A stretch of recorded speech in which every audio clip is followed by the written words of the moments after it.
Welcome back to either Sports Talk with Austin or Only Talk Sports. Welcome to the 2026 Final Four predictions. And no, we are not in Indianapolis. Maybe one day, but not yet. We'll get there. We're not there. We are here in our humble abode homes. I'm in my home decor office. Jeffrey is in some portal of North Carolina that we will not disclose, but we are here. We are here to talk about the Final Four, and we're here to talk about the tournament altogether. What teams surprised us? What teams, were overrated? And we're also going to make our Final Four championship predictions as well. And we're also going to talk about the coaching carousel. We're going to talk about Hubert Davis, Randy Bennett leaving St. Mary's in a shocking move that a lot of people didn't see coming. We'll talk about Will Wade. We'll talk about some jobs that are going to come open this upcoming summer that we could see potential candidates for. And we're even going to talk about some of the players that might go to the draft and see what we think of that as the early fields and who we think might come back with all the coaches. But we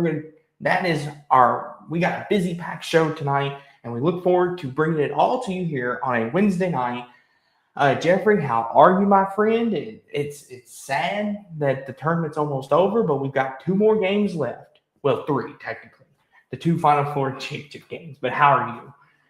I'm doing really good. Definitely excited to talk about a lot of basketball topics tonight. Like you said, Final Four predictions, reviewing what happened in the Sweet 16 Elite Eight and earlier. A lot of stuff going on, and with the coaching carousel. I mean, like you said, it's sad that it's almost over, but at the same time, it's you got the off season. There's always stuff to watch in the off season, like baseball. If you care about baseball, you got the UFLs on right now, NBA Summer League, the NBA playoffs. You got the NBA playoffs. Like literally, there's so much stuff still to watch. And right before you know it, football and basketball will be back. So I mean, I used to get really sad when I was a kid when the season was over because I'm like, oh no, there's nothing on forever, and I'm just like, well, for one, there's so much other stuff on that you could turn on. And number two, it's like, you need a reset. It's like you need that off season. Off season is a good time. Plus, there's so much news during the off season. Like the portal, the coaching carousel is going to go on for a while. That it just never truly feels like the off season's really over anymore. So it's sad, but it's definitely not the end of the world for sure. But I'm definitely excited to get into some of the stuff we're going to talk about. Yes. And like you said, Jeffrey, it's good to have a reset. I mean, because as a fan, it takes it out of you emotionally because you invest so much into it. And when your team finally makes it to the promised land, like one of these four teams, I'm sure we've got our Illinois fans and UConn fans, and of course we got our Michigan fans. We know some Michigan people and some Arizona. Right now, you all are in the thick of it. You're excited. It's a great day to be one of the fans of those teams. But once it's over, it's kind of like, take a breath, take a chill, and move on to next year. Now, if you win the championship, then you're ready to party, which, as you can see, we're not going to party because our teams got beat. Oh, North Carolina. Yeah, Indiana football fans are still partying right now. So, trust me, I understand. See, we're going to get to North Carolina because I'm mad at your team. They did me wrong, but we'll get to that. But Jeffrey, if you're ready to talk about the tournament, let's get to it. Good buddy, old pal friend, because we got quite a bit to talk about. And we'll start out in the East region. The hardest prediction to make in the entire field. Me and Jeffrey said it multiple times. Multiple analysts said it. This was going to be one of the hardest fields to predict. And we juggled. Jeffrey picked Duke. I picked Kansas. And those were not bad picks by any stretch. Kansas, you've got the proven coach in Bill Self, had the talented roster. Obviously Duke, a lot of people picked them, but we both ended up being wrong. But the journey, how we got there, let's talk about that for a minute. Now, when we originally talked about this, Siena, right? Like, Jeffrey, I don't know if Duke was just thinking this was going to be a cakewalk or what, but there should be no reason in the world why this game was this competitive. But this is the beauty of March. Duke survived, and I use survived very, very closely because Mhm. If Siena would have had to use their bench players, they might have won this game. But go ahead, Jeffrey. I want to hear your thoughts on this. Yeah, I mean, Duke was not 100% healthy during that game. Like, they got healthier as Mm-hmm. the tournament went along. I kind of feel like this game did expose that they weren't a national championship team. Obviously, it's a little bit easier to Mm-hmm. say that now that they're eliminated, but really the only game that they won substantially was the next round against TCU, and even in that game, TCU was in that game until late when Duke pulled away. So it's just really interesting because, like, I thought Duke was, every year Duke is so talented and they've got great players, and they're always like a 1 or a 2 seed basically every year, and you're like, oh yeah, Duke's gonna have a great year, Duke's gonna go far, and then they didn't get upset, they didn't lose to Siena, they didn't do what Purdue did, they No. didn't do what Virginia did, but yeah, this game, I think it kind of spoke more to, like, Duke wasn't, I don't want to say legit, because they were a Mm-hmm. great team, and they did lose kind of on a fluky ending kind of stuff, but still, like, I don't know, Duke kind of, this game kind of showed that they weren't on Michigan or Arizona or some of these other teams' level. Mm-hmm.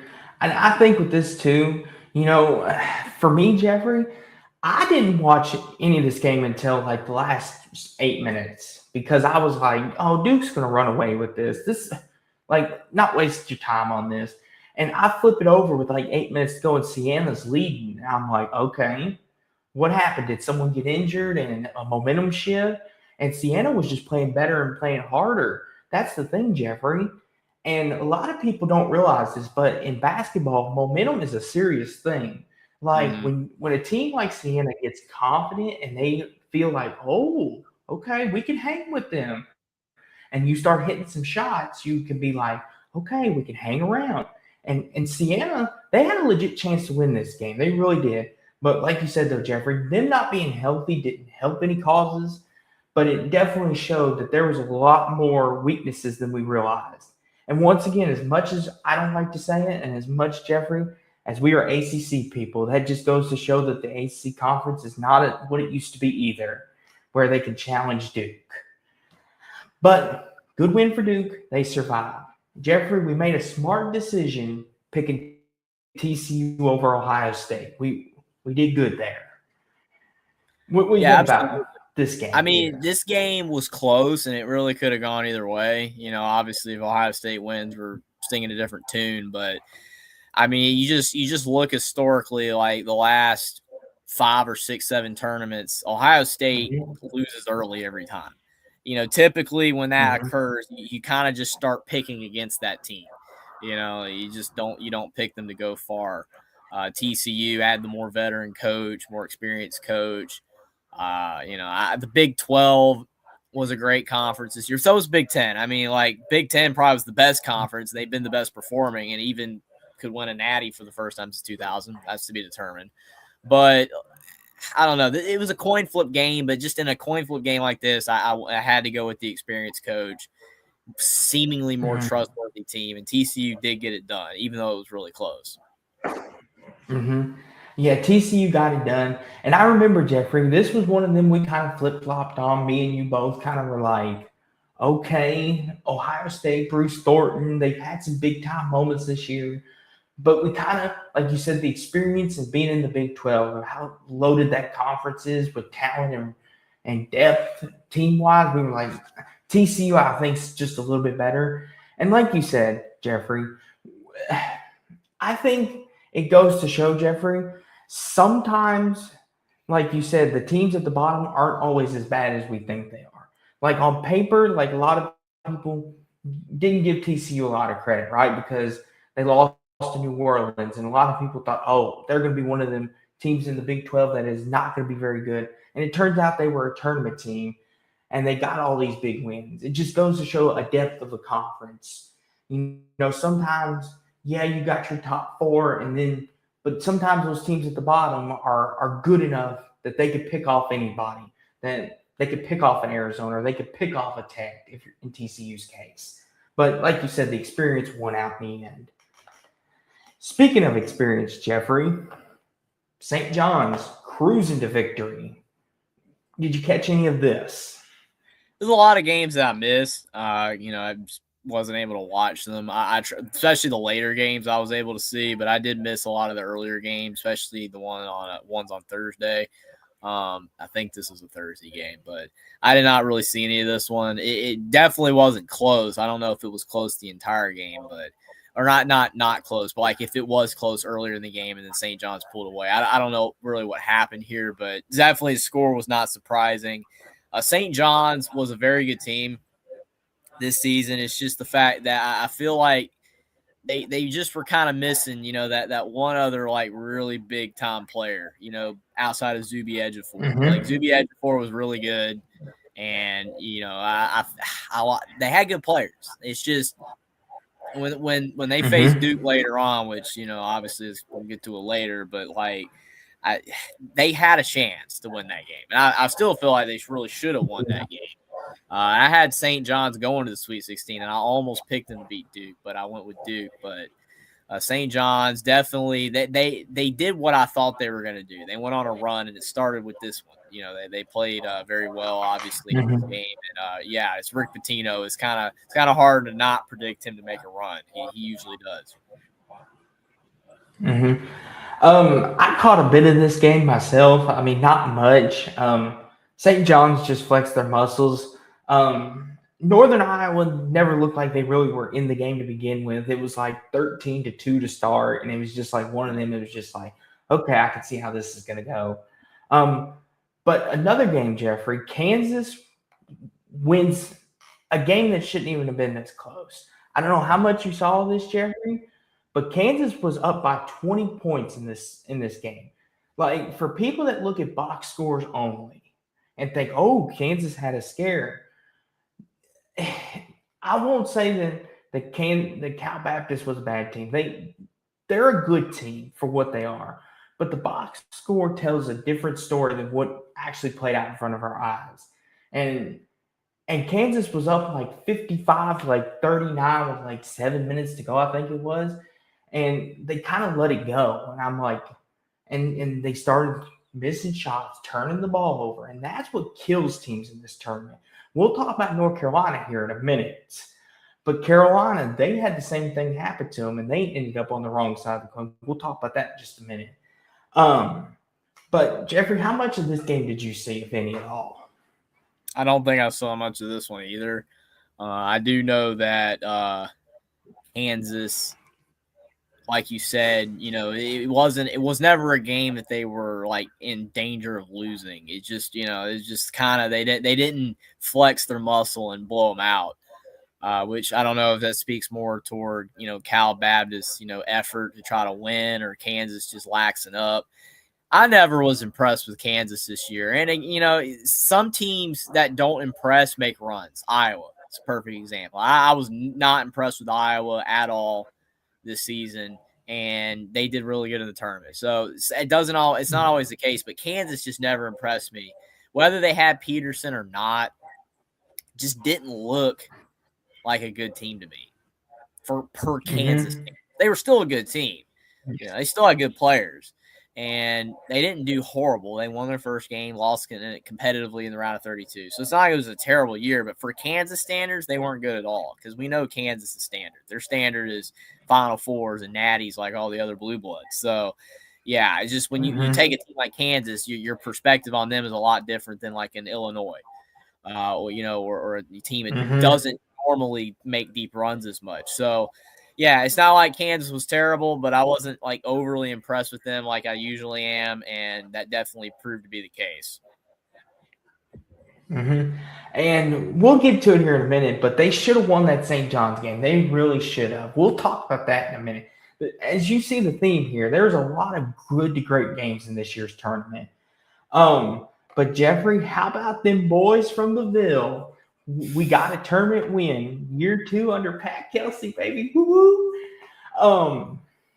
Like I said, I'm happy that we won this game. But one thing we did not know when we made our predictions is Mikael Brown Jr., we thought was going to play. He was all expected to play, and then the report comes out after me and Jeffrey do our predictions that he was out.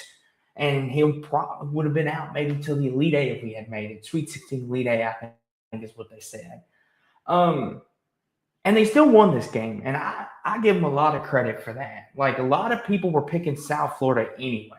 I know Jeffrey flirted with the idea, like, and I won't speak too much for him, but he flirted with the idea when we did our predictions. And I did too for a minute. I did, but I was like, I'll back my team. I'll be the good person here. I picked against them a couple times already, but it's a good win. I'm happy Pat Kelsey under year 2 finally got that first tournament win out of the way. Because you see it a lot of times, Jeffrey. And you've talked about this with a couple teams in college football where get that first bowl win, that first big playoff win, and kind of gets that monkey off your back, right?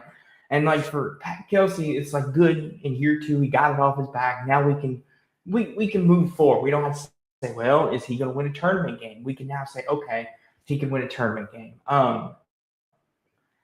How much of this did you catch, Jeffrey? Because this was an interesting game. If you're, like not a fan of either team. I saw some highlights of this one. I don't believe I saw much of the game either. I missed a lot of the first round games. I know, like, further into the tournament, more of the games that I saw because they were on more on the weekends later, so I was able to see them. But like this game here, I mean, I picked Louisville if he was going to play Mikel Brown. And I was like, well, if he doesn't play, I probably would pick South Florida. But I just went with Louisville because I was banking on him playing, and he didn't play, and they still won. So I was glad I picked them because it ended up being correct. It helped my bracket. It was a good win for your team. I mean, like, South Florida was not a slouch. They were a very good team. Like, it's kind of like a VCU kind of type of team. Very, it's not a bad win. It's a quality win. It's definitely good for Louisville's momentum. I know we're not getting any of this stuff because, again, if we did, probably like a 10-hour show. But I know Louisville has like no players on the roster right now, which kind of sucks. But that's just the state of college basketball right now. But at least for this season, they had a good team, and even though they didn't achieve elite things, I mean, a 6th seed in this year's college basketball landscape is not bad. I mean, that top of the bracket was fierce and very competitive. I mean, I would argue the top three to maybe 4 seeds were all like composed of just fantastic teams. So Louisville being a 6th seed, they had a good year, and I mean, the highlight was probably that beat down of NC State. I mean, that was impressive. So yeah, Louisville they had a good year. Good year for Kelsey, and definitely, even though they didn't advance further, I think that it was definitely a positive season for Louisville.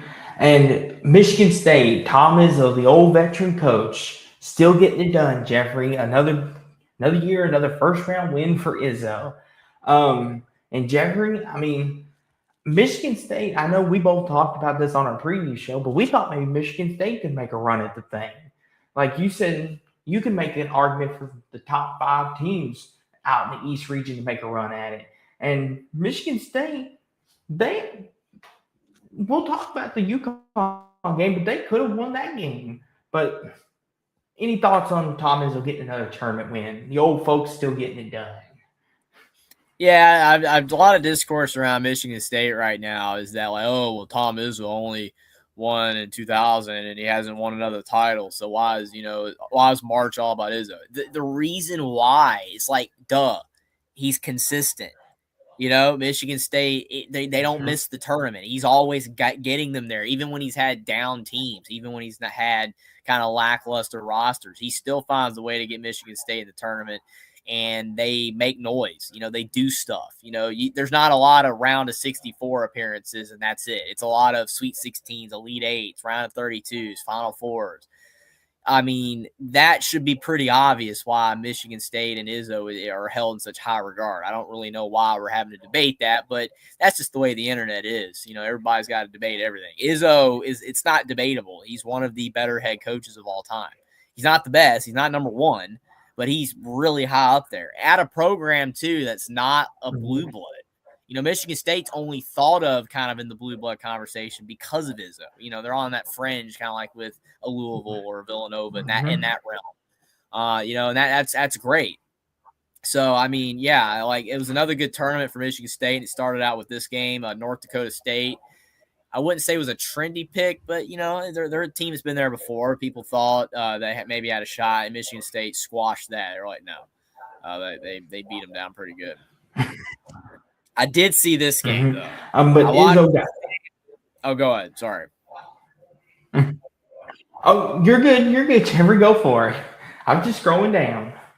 I saw this game right here, the UCLA-UCF. It was one of the few round of 64 games I saw. UCF actually could have won this game if they had made free throws. They shot like 1 of 12 from the line in the second half. I remember that stat, 1 of 12. How does a college basketball team shoot 1 of 12 at the foul line in a half? Think about it, 1 of 12. They missed 11 free throws. They lost by 4. So if they had like this simple case of another team that if they had made their free throws, it's painful to me. We'll talk about it later, but free throws. There's a reason why Michael Jordan preached free throws. You got to make your free throws. UCF, Johnny Dawkins is kicking himself right now for his team's performance at the line. That was pathetic. Nothing against UCLA, it was a good win, but UCF actually should have won. I'll say this too. I thought about picking UCF. I really did. I thought, okay, Johnny Dawkins has got him back in the tournament in the Big 12, a really good year. But it came down for me, Jeffrey, like you said, the old experienced coach. Mick Cronin knows how to win these type of games. He normally wins one. And he's been here before. He's done it. And we'll talk about it when we get to the coaches later. There's going to be a lot of discourse about whether Mick Cronin, how much longer leash will he have at UCLA? I know a lot of people will say to that, but why are we even talking about that? Well, that's kind of like Jeffrey said, the world we're in college basketball, but we'll get to that when we talk about the coaches later. But another good win, and like Jeffrey said, UCF could have won, but like 1 of 12, and then they had I think 15 turnovers. Like they kind of beat themselves, and UCLA took advantage. And that's what Mick Cronin teams do. If you're going to beat yourself over and over again, he's going to find ways to exploit it and win. But as Jeffrey's got pulled up here, a beautiful $5 super chat from our good friend Jackson Johnson from Alabama, the voice of college football and voice of college football, which, by the way, shameless plug. Go out and get yourself an Alabama, the voice of college football mug. It's great for all things. Even if you're not an Alabama fan, just get you one. Maybe you know an Alabama fan that needs one. Or maybe you're just thirsty and don't have any cups in your house. It supports a good cause. But go ahead, though, Jeffrey. Definitely appreciate that, Austin. The mug's great, man. The mug is fantastic. Do appreciate everybody who has supported Alabama, the voice of college football. And definitely just tuned in. We appreciate it a lot. But, yeah, I appreciate Super Chat Jackson. It says, let's help get Only Talk Sports to 5,000 subs and help Austin get to 1,000 subs. Everyone, let's freaking go. Appreciate that, Jackson. And, yes, as Will points out, free throws matter. Again, it doesn't matter how great of a player you are. If you cannot make free throws at a consistent rate, it's such an important part of the game. It limits your ceiling as a player. It limits coaches trust in you. It limits fans trust in you. Like, hey, this guy, I believe at the end of the game, he can make his free throws and win the game. If you can't do that, it's just not good. It's definitely not good. You have to be able to make free throws. Will point out that Colorado is in a tie game with Oklahoma in the Crown, so that's going on too right now. But yeah, definitely that UCLA game. I picked UCLA, so I was glad to see them win for my bracket. But yeah, it's just that was nuts how bad UCF was at the foul line. Yes, and we'll talk about it with Texas BYU about free throws matter because there was a certain center that couldn't make one, but BYU could capitalize. We'll get to that in a minute. UConn Furman. This, Jeffrey, was actually a pretty good game. I watched all of this game, to be honest with you. And I know a lot of people would say, why would you watch a UConn Furman game, right? UConn's a superior team. They're national championship contenders. They're going to blow Furman out. this was actually kind of a fun game to watch. Like UConn, the fact that they couldn't get a three to go down, they couldn't hit their shots, kept Furman in the game. But Jeffrey Terrence Reed Jr., I tell you, Jeffrey, grabbing every rebound and every putback. I mean, I don't know how much of the game you watched, Jeffrey, but he was out there. He was single-handedly just every rebound, every missed shot. He was getting putbacks. He was getting rebounds. I believe he had 25 and 27, or was it 30 and 27? He had like some ridiculous stat line, or was it 30 and 20? It was somewhere in that ballpark. Like just incredible. But how much of this game did you see, Jeffrey? I don't think I saw much of this one, but I did see his stat line though. Yeah, he had like 31. How many 31, rebounds? okay. Was it I know he was or dominant. 25? He had 31 I couldn't points believe it. and 27 rebounds. Yeah, like it felt like a meme. It's kind of like when Bam had 83 points in the NBA like a while back. It was like, okay, there's no way. I thought it was fake, and it's like, oh, he had 83 points, and then like 40 of them are at the line or whatever. But yeah, so like Terrace Reed, 27 rebounds. I mean, clearly Furman could not stop him on the boards. If they could have, then maybe they would have won. Yeah, I mean UConn had a good team. Definitely, very close. Obviously, going to the Final Four, or they did go to the Final Four. Almost close, not going to the Final Four, rather. But they shouldn't have gone to the Final Four. I'm still blown away. They should not have made the Final Four, but they did. But UConn has a good team. Like they have a good team, and I didn't think that they were this material. I did not believe, especially after this game, like even though Reed was dominant, I didn't think after this result, like UConn was like, yeah, they're going to the Final Four. They shouldn't have gone to the Final Four. They should not have won. But at the end of the day, it doesn't matter what should have happened. They won the game, and that's Dan Hurley for you. That guy's building a dynasty. If he somehow wins again, oh boy. Yeah, that dude, he'll be one of the most insufferable people on the entire planet. That's all I know. Like people are already tired of Dan Hurley, but it's only going to get worse. But yeah, it was a little shocking that they barely beat. They didn't barely beat him, but like you'd have thought they'd beat Furman by more. But for them to turn that around and now do what they're doing, it's pretty crazy. And we kind of mentioned this already, so we won't spend too much time on this. Duke, was able to get it done. They beat TCU by double digits. A second half, overpowering, so to speak, flexing their muscles. Jeffrey mentioned it earlier. He said TCU was in the game for the first half, but then I think that kind of woke Duke up a little bit. And they were like, okay, we need to stop messing around here. Like these teams are coming after us. Like we've got a target on our back. We need to play more serious, and they showed it. Jeffrey, I mean, you kind of summed it up earlier, but if you have any more thoughts, be my guest. Yeah, I mean, TCU was in this game. I saw this one, and I was impressed with TCU. Like, they were hanging in there. They were fighting with Duke. And then, like, halfway through the second half, I mean, like I said, I try not to say, it a lot because people get mad. I know people get mad. I understand, especially when you're a fan of the teams, But Duke in the late second half started playing bully ball.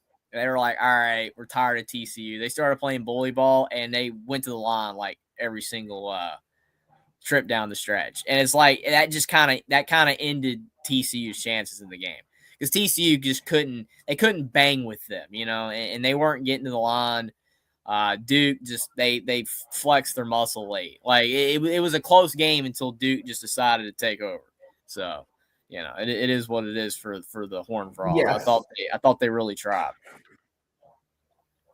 Yes, I mean, and credit to them, they tried, but St. John's, Kansas, arguably maybe the game of the East region, just maybe. This was a really good game. I mean, two old ball coaches going at it. Jeffrey, you said you picked St. John's. I picked Kansas to go to the Final Four.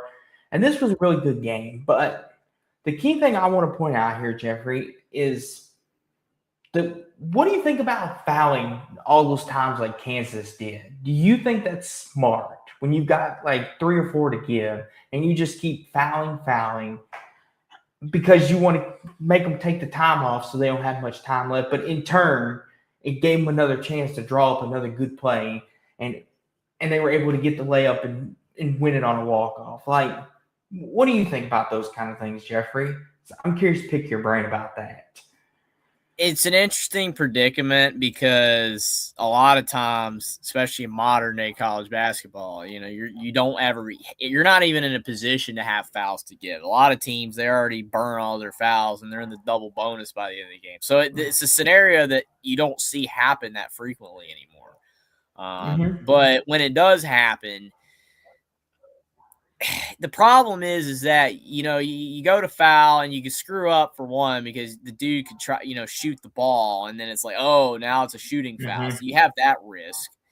And even though, especially I really, and, I know this has nothing to do with the conversation, but Mike Woodson would do this. Mike Woodson would have his guys do that in the first half. He did this multiple times in the first half. And you'd have like Galloway, because I remember in one Pacific game, he picked up two fouls doing that, and he had 3 fouls. And I'm like, what are you doing? If you're going to do that, put somebody in that don't play. Put a walk-on in to foul. You were going to have your starting guard get in foul trouble for no reason. That's how, like, the level of stupidity that Indiana basketball was at in that era. I'm just saying that's just dumb. Like, that is absolutely stupid. So if you're going to do that in the first half, make sure the guys that are fouling are not useful, that they don't matter. Not that they don't matter as people, but on the floor, they don't matter. Because if you do that in the second half, that does it. Okay, game's about over, but and especially if no one's really in foul trouble. But in the first half, don't do that. It's just it's stupid. But overall, I would say it's better to just play it out. But, it depends. If there's only a few seconds left, and you got like 3 or 4 fouls to give, it can work, I think. But I don't know. It didn't work for Kansas because St. John's ended up scoring. But, that was a crazy end of the game. Like, that was really fortunate for St. John's. That's just March for it. Kind of like UConn beating Duke. That's March. It's just Kansas was on the wrong end of the stick on it. And here's the funny thing, though. You notice how Jeffrey roped Indiana into this. He does it every time, but that's what we love about him. Because I see a lot of their games, so I just remember a specific instance.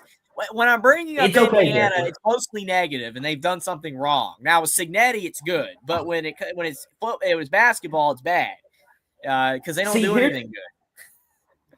Here's the thing, Jeffrey. We're all known for something here. I'm the upset king here. I try to go for the upset. You're the bring up Indiana king somehow. We'll be talking about 2 teams, and you'll be like, oh, if Indiana played this team and they got this. But in all seriousness, though, Jeffrey's just like, oh. So funny. But like you said, here's the problem. Like you said, Jeffrey, I understand why coaches do it because they're trying to get you to use the time. But the problem is, if you're going to do that, make sure hey, we fouled them. Now we done seen their play. They're going to change it now. So they might have been trying to kick it to the corner for a 3. Now they're going to change it and try to drive to the basket or fillet it somewhere else. Like, that's the problem. And Kansas didn't have any timeouts. That's the problem too with that. When you're out of timeouts, like if you foul and you say, okay, timeout. Okay, here's the play that they'd like to run with 0.2 remaining. Like, that to me is the biggest problem. If you're going to do that, make sure you have a timeout. Take the timeout, get your defense set, and say, okay, here's 1 or 2 plays they could run. If they run this play, we need to be here, here, and here. Or if we need to be here, here, here, and here. You get the gist, right? The X's and O's, right? Mm-hmm. That's the thing I have. But when you have no timeouts, and you're doing that, and I understand sometimes, you're a pro athlete or going to be, you should be able to think on your feet. But these are still college kids to a certain extent. They're still young adults like we are, just we're not as athletic or we're not built as strong as them, obviously. But That's the whole thing with that, and that irritates me because Kansas could have won this game. They really could have. St. John's tried to give them this game. I mean, and Peterson didn't have a good game. It's just frustrating. I mean, all credit for them hitting that shot and getting it to go. It's just I don't know. And like y'all saying is it's easy to play Monday morning quarterback now that we've seen the results, but if he misses the shot and they go to overtime and Kansas wins, we're talking about what a strategist Bill Self is. It's just one. Yeah, and also, I mean, it's something that's not related to that, but I think that the tournament and the injuries or whatever he dealt with this season, I don't see how Darren Peterson can be the number one pick. I know it's not related to this necessarily, but a lot of people are still arguing for him to be the number one pick in the draft, and I just don't see it. I don't see it. It's nothing against him. I'm sure, I've seen moments and stuff, and his high school tape, and I get he's gifted and all that athletically, but he didn't play half a season. When he did play, he wasn't very impressive, and at most of the time, and you had other players that were just better. I don't know.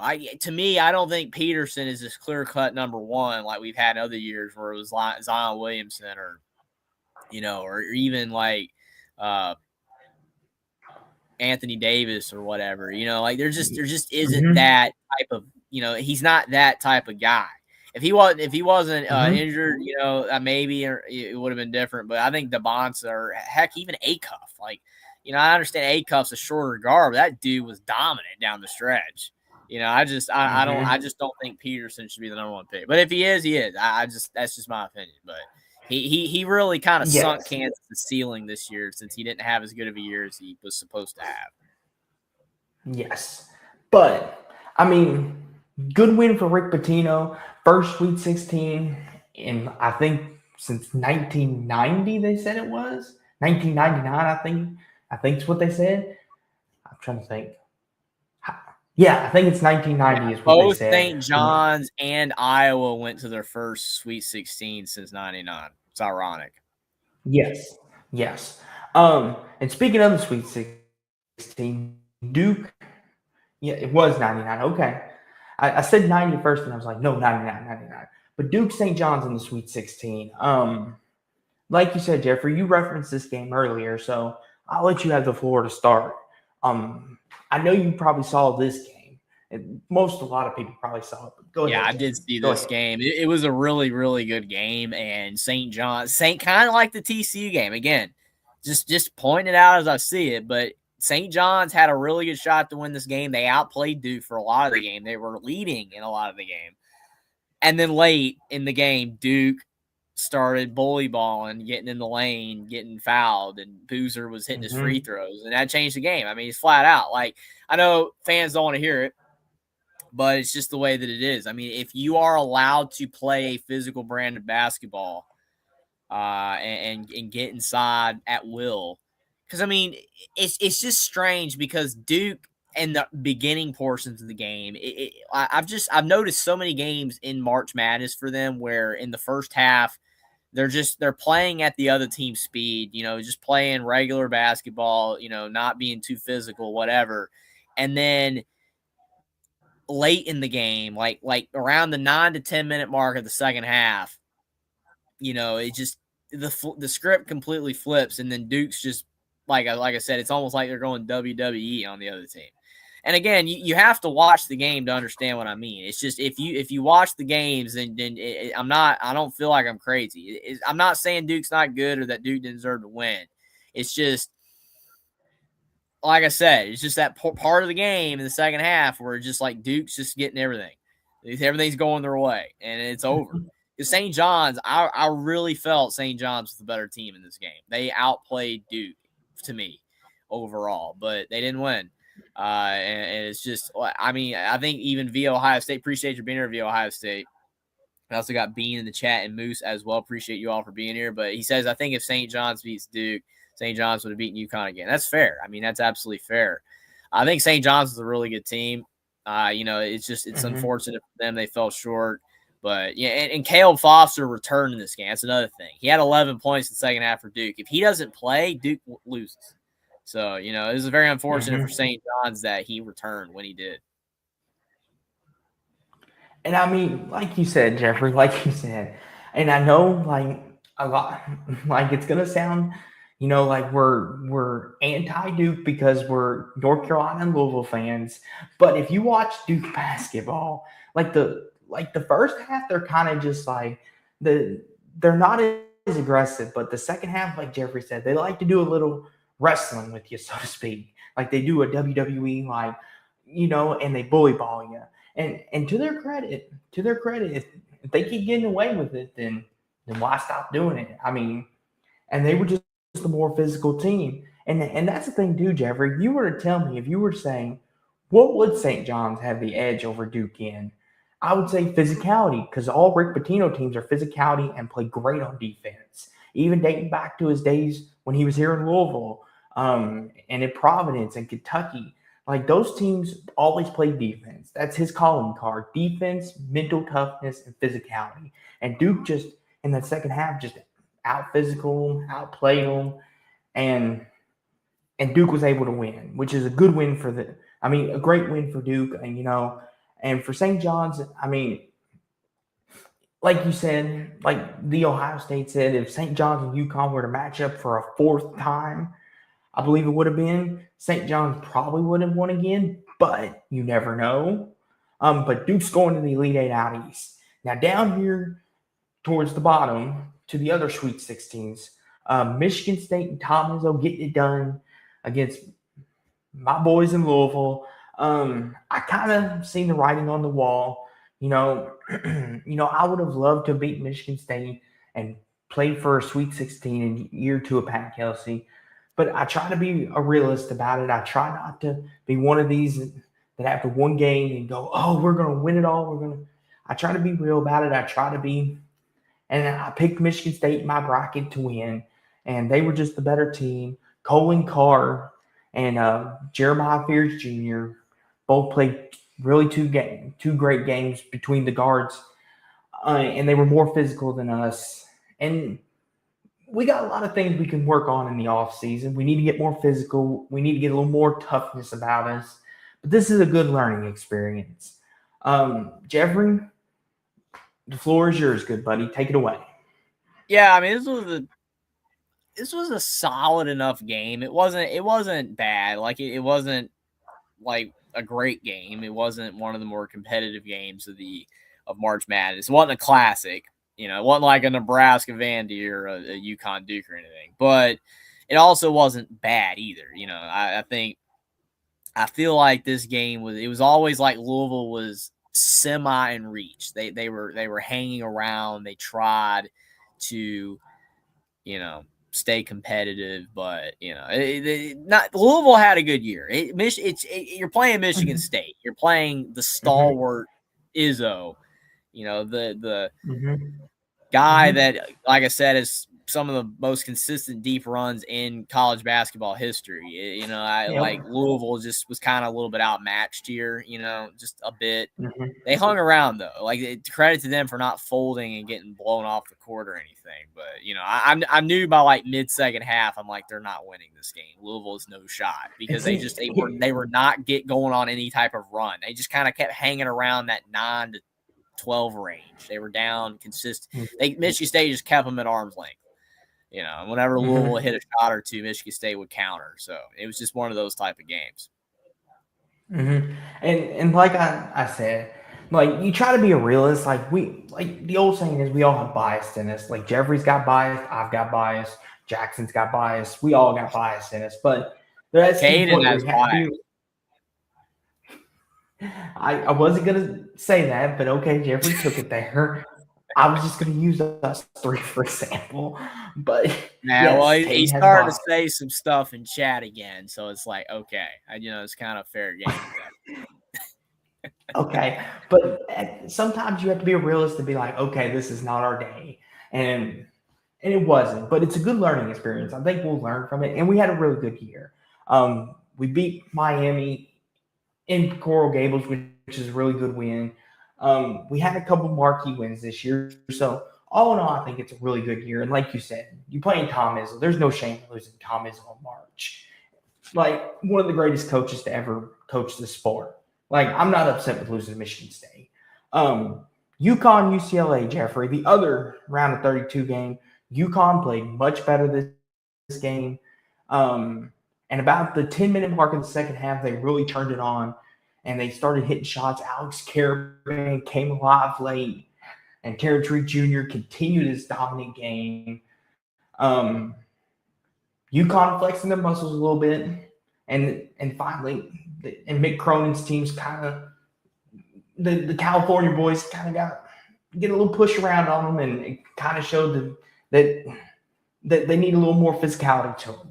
But go ahead, Jeffrey. I know you probably saw this game too. Yeah, I saw a little bit of this game. I think I believe I was live when this game was on. Did one of my March Madness streams. I think it was the Bama Texas Tech game was on at the same time as this one. Yes. I think, but yeah, I didn't really watch a lot of it because the game was never like I saw it was like 42-42, and I was watching the other game, watching Bama, and I about flipped it over. But then I saw, like, in a split second, UConn was up by, like, 12. And I was like, okay, well, I guess it's over now. Like, it was like 42-42. I vividly remember that score.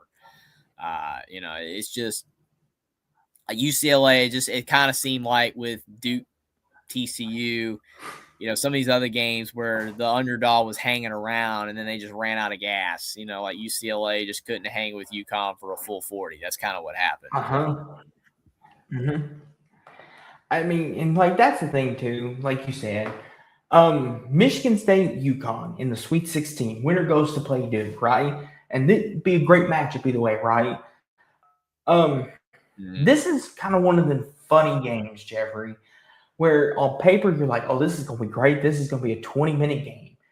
And it was like the first half, Jeffrey, UConn really, really, really like played some of their best basketball. And then the second half, like Michigan State made a pushback, and then UConn hit a couple threes late to win it in the end and made the free throws. This was a weird game for two great coach teams, I must say, watching this on the television here. What were your thoughts on this game, Jeffrey? Or was it just me, maybe? Yeah, I saw most of this game, and yeah, like the first, I thought it was over. I mean, like the first 15 minutes of the game, Michigan State was getting destroyed. Like they were getting killed from my memory. I mean, it was ugly. And then Izzo, and then they came back. They made it interesting, but they fell short. It was a good game in the second half. Like Michigan State, I think even at one point in the second half, they even took the lead for brief, and Dan Hurley was starting to hyperventilate over there. But at the end of the day, UConn was a little bit too much. I mean, it's interesting to think about the fact, like teams, you go on these runs in March, and like UConn now in the Final Four, and it's like two games back to back that, especially the last game, should have lost probably. Like when Michigan State took the lead, I was like, okay, Izzo's going to do it. And then, no, UConn clamped down. They got good players, man. I mean, Karaban's an older guy. He's experienced. Reed's really good down low. Braylon Mullins has been very good. I mean, really good last game, I mean, like, they got good players. It's like just Dan Hurley, it's a machine in stores, man. They just keep on winning every year. So, it's tough for Izzo. I had Michigan State beating UConn in this very game. That's what I had in my bracket. So it's kind of tough to see Michigan State lose on that one, but yeah. And Jeffrey, I'm going to drop a bar here for this one.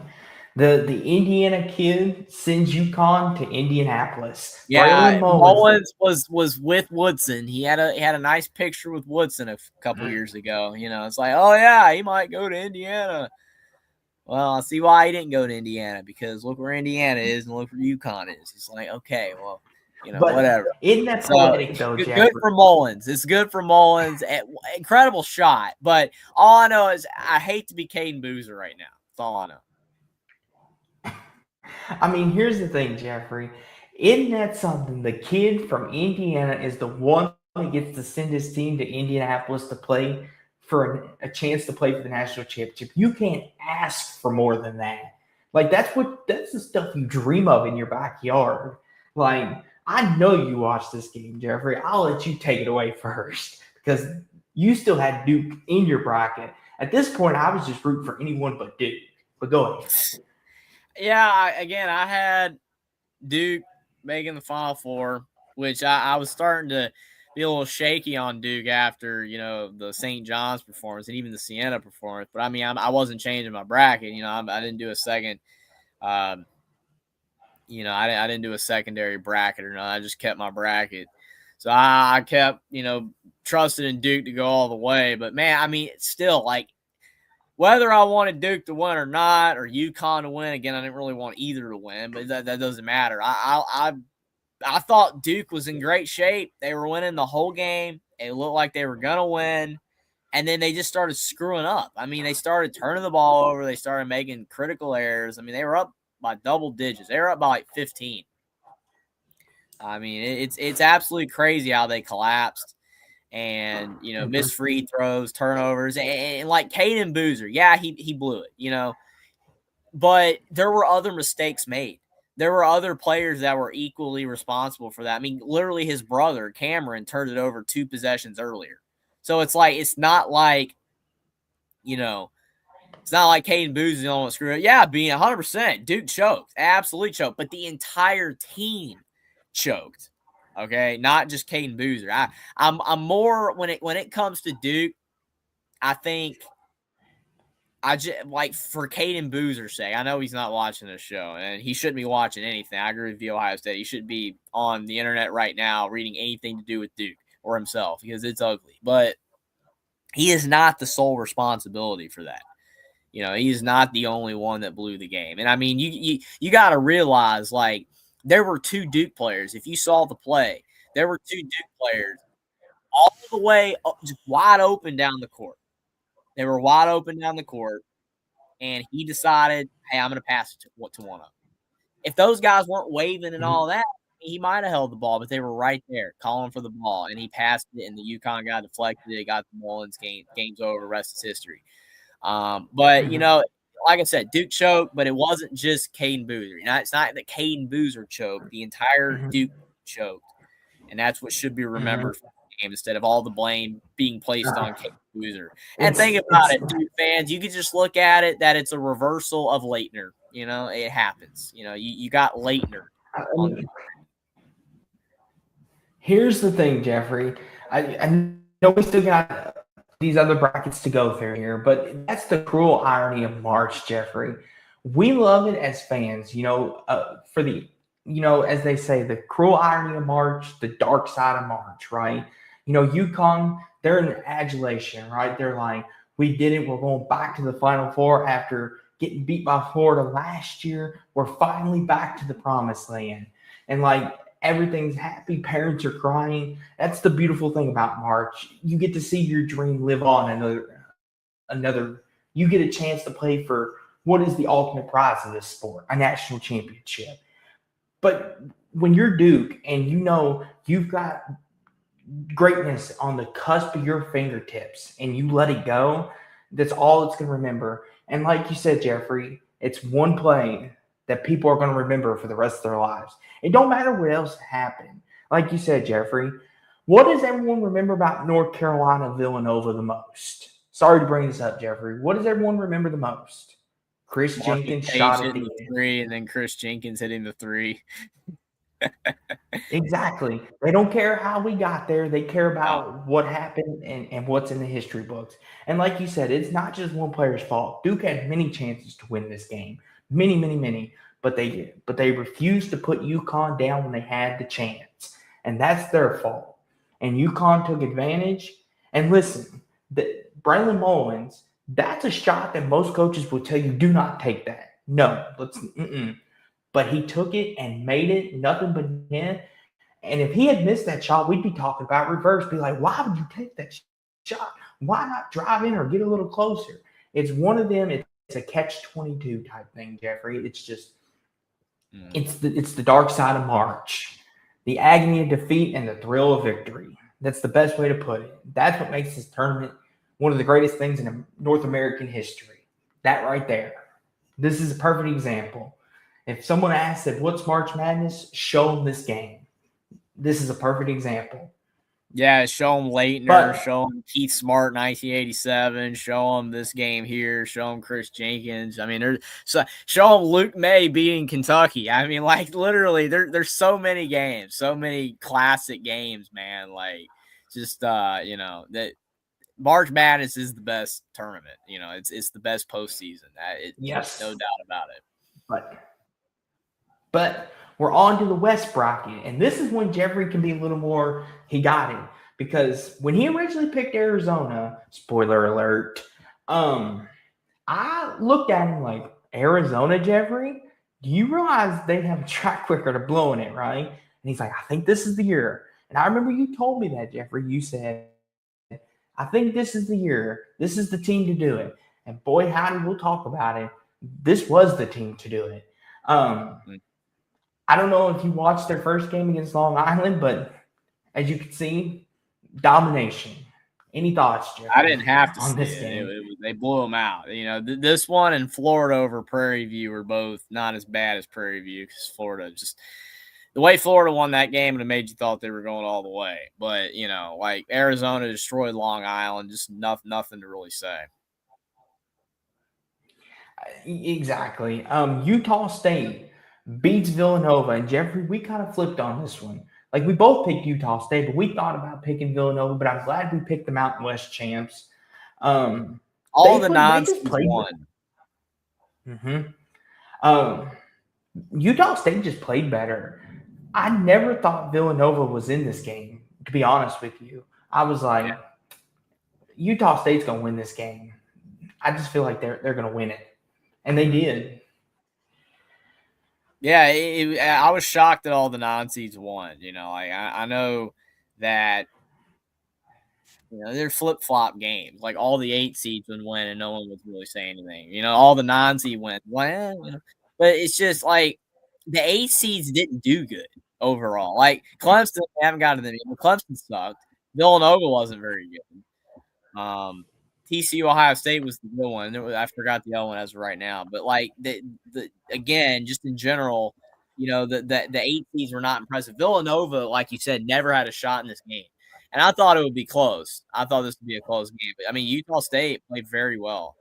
It's Georgia. Mm-hmm. That was the other one. St. Louis destroyed Georgia. That was ugly. That game sucked.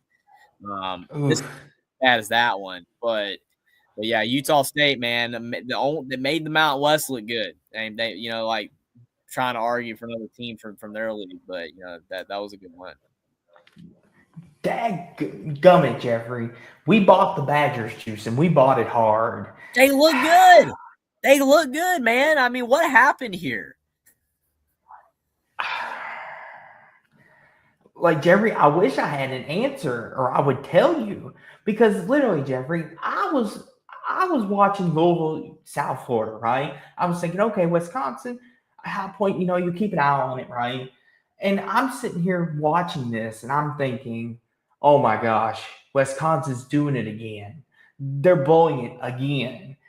And Jeffrey, they lost on a guy that made his first 2-point shot in his entire season. 1 of 5, and the one he makes is the layup that wins it.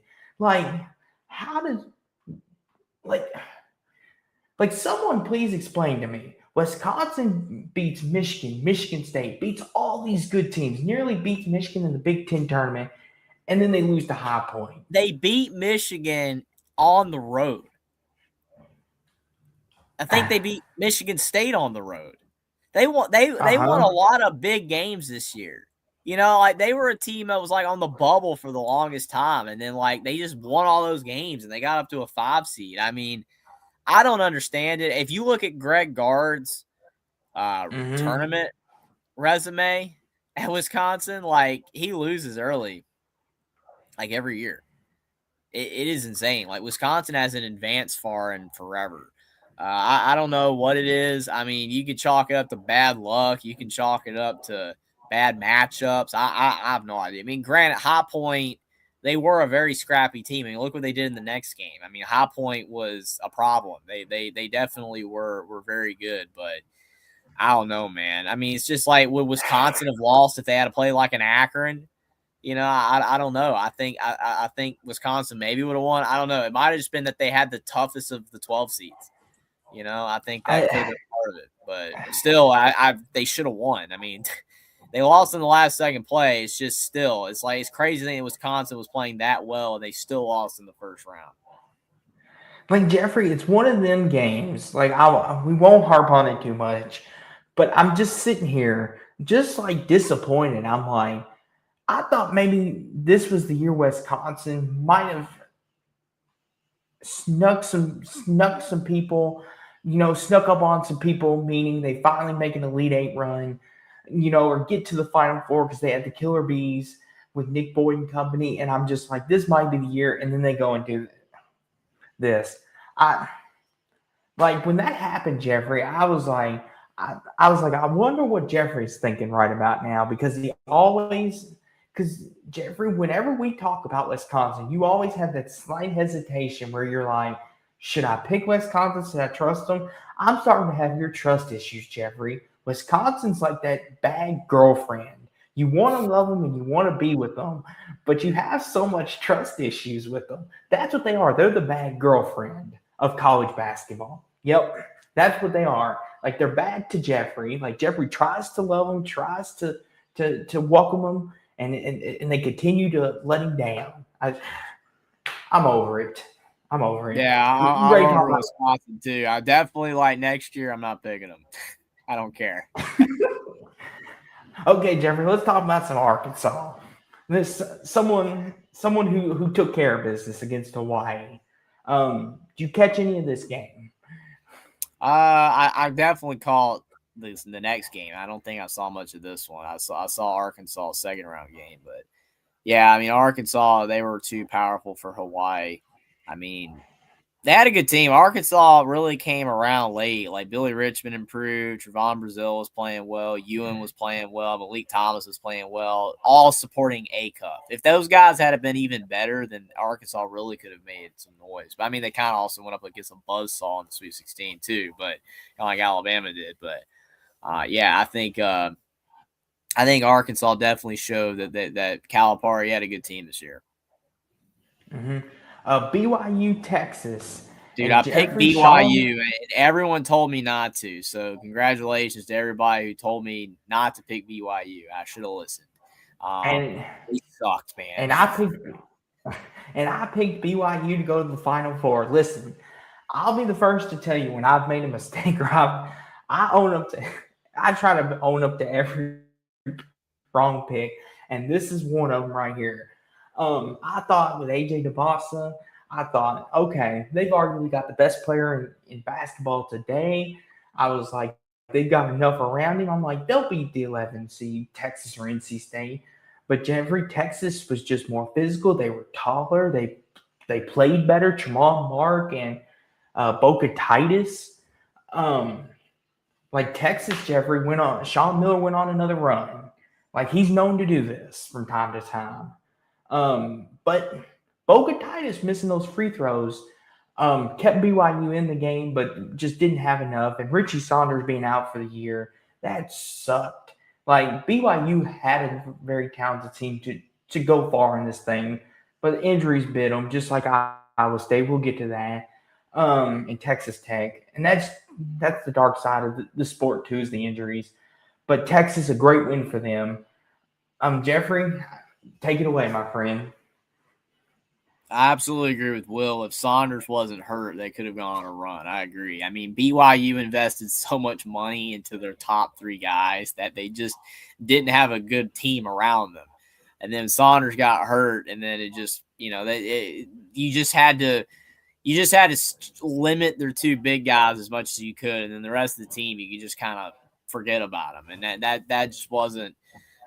That wasn't helpful at all for BYU's chances. Texas, though, I mean, I got them completely wrong because I picked NC State in the first 4 game, and NC State lost, and then Texas does what they do, so it's good for Texas. I didn't see that coming from them. I didn't think they were very good, but Texas ended up being a lot better this year than they were last year. Outside of, they're big at missing the free throws, they had a good game, and they had a good game in the next round, too, so definitely got that wrong. Jeffrey, Mark Few, the old reliable coach, getting another victory. A lot closer than it needed to be. I mean, Gonzaga pulled away late, hit a couple threes late. Graham Ike didn't have his best game, but he did enough at the end to win. Gonzaga very vulnerable, and it showed against Texas, which we'll talk about here in just a sec. Any thoughts on this game, Jeffrey? This game showed me that Gonzaga was not for real. I mean, and honestly, I felt that before. I felt that this bracket was not strong. This region. Mm-hmm. I didn't think it was that strong. So I had Gonzaga going, I think, to the Elite Eight. I think I did, just because I had them beating Purdue in the Sweet 16. I thought that, Gonzaga, I had Gonzaga playing BYU, and I thought BYU being weak with no Saunders, Gonzaga could get by them. And then I thought they could get by Purdue because I didn't think Purdue was all that good, which I think Purdue kind of showed that they weren't all that good. And when I mean all that good, I'm not saying Purdue was bad, fans. I'm saying Purdue was not a national championship contender. That's what I mean by that. They weren't for real, but I had Gonzaga going to the Elite Eight because I didn't think that the matchups they were going to face were going to be that hard. But the problem is that I feel like Gonzaga all season long just wasn't their normal self. Like, I know they had a good non-con like always, and they performed well. But then in the WCC, they lost to Portland, which I know you could chalk up as a fluke.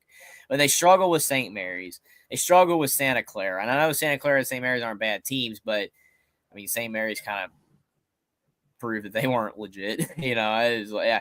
I don't know. I think, Gonzaga showed that they weren't a high caliber team this year. They weren't one of the better Mark Few teams that he's had in his career. It is what it is. They didn't play very good in that game. Miami. A lot of people were picking. I saw a lot of people picking Missouri in their brackets because of where it was being hosted at in St. Louis, right? You think, oh, St. Louis, not that far from their campus, it's going to be a pro-Missouri crowd, which it was, but it didn't faze Miami. And we both picked Miami, Jeffrey, so high five on that through the computers.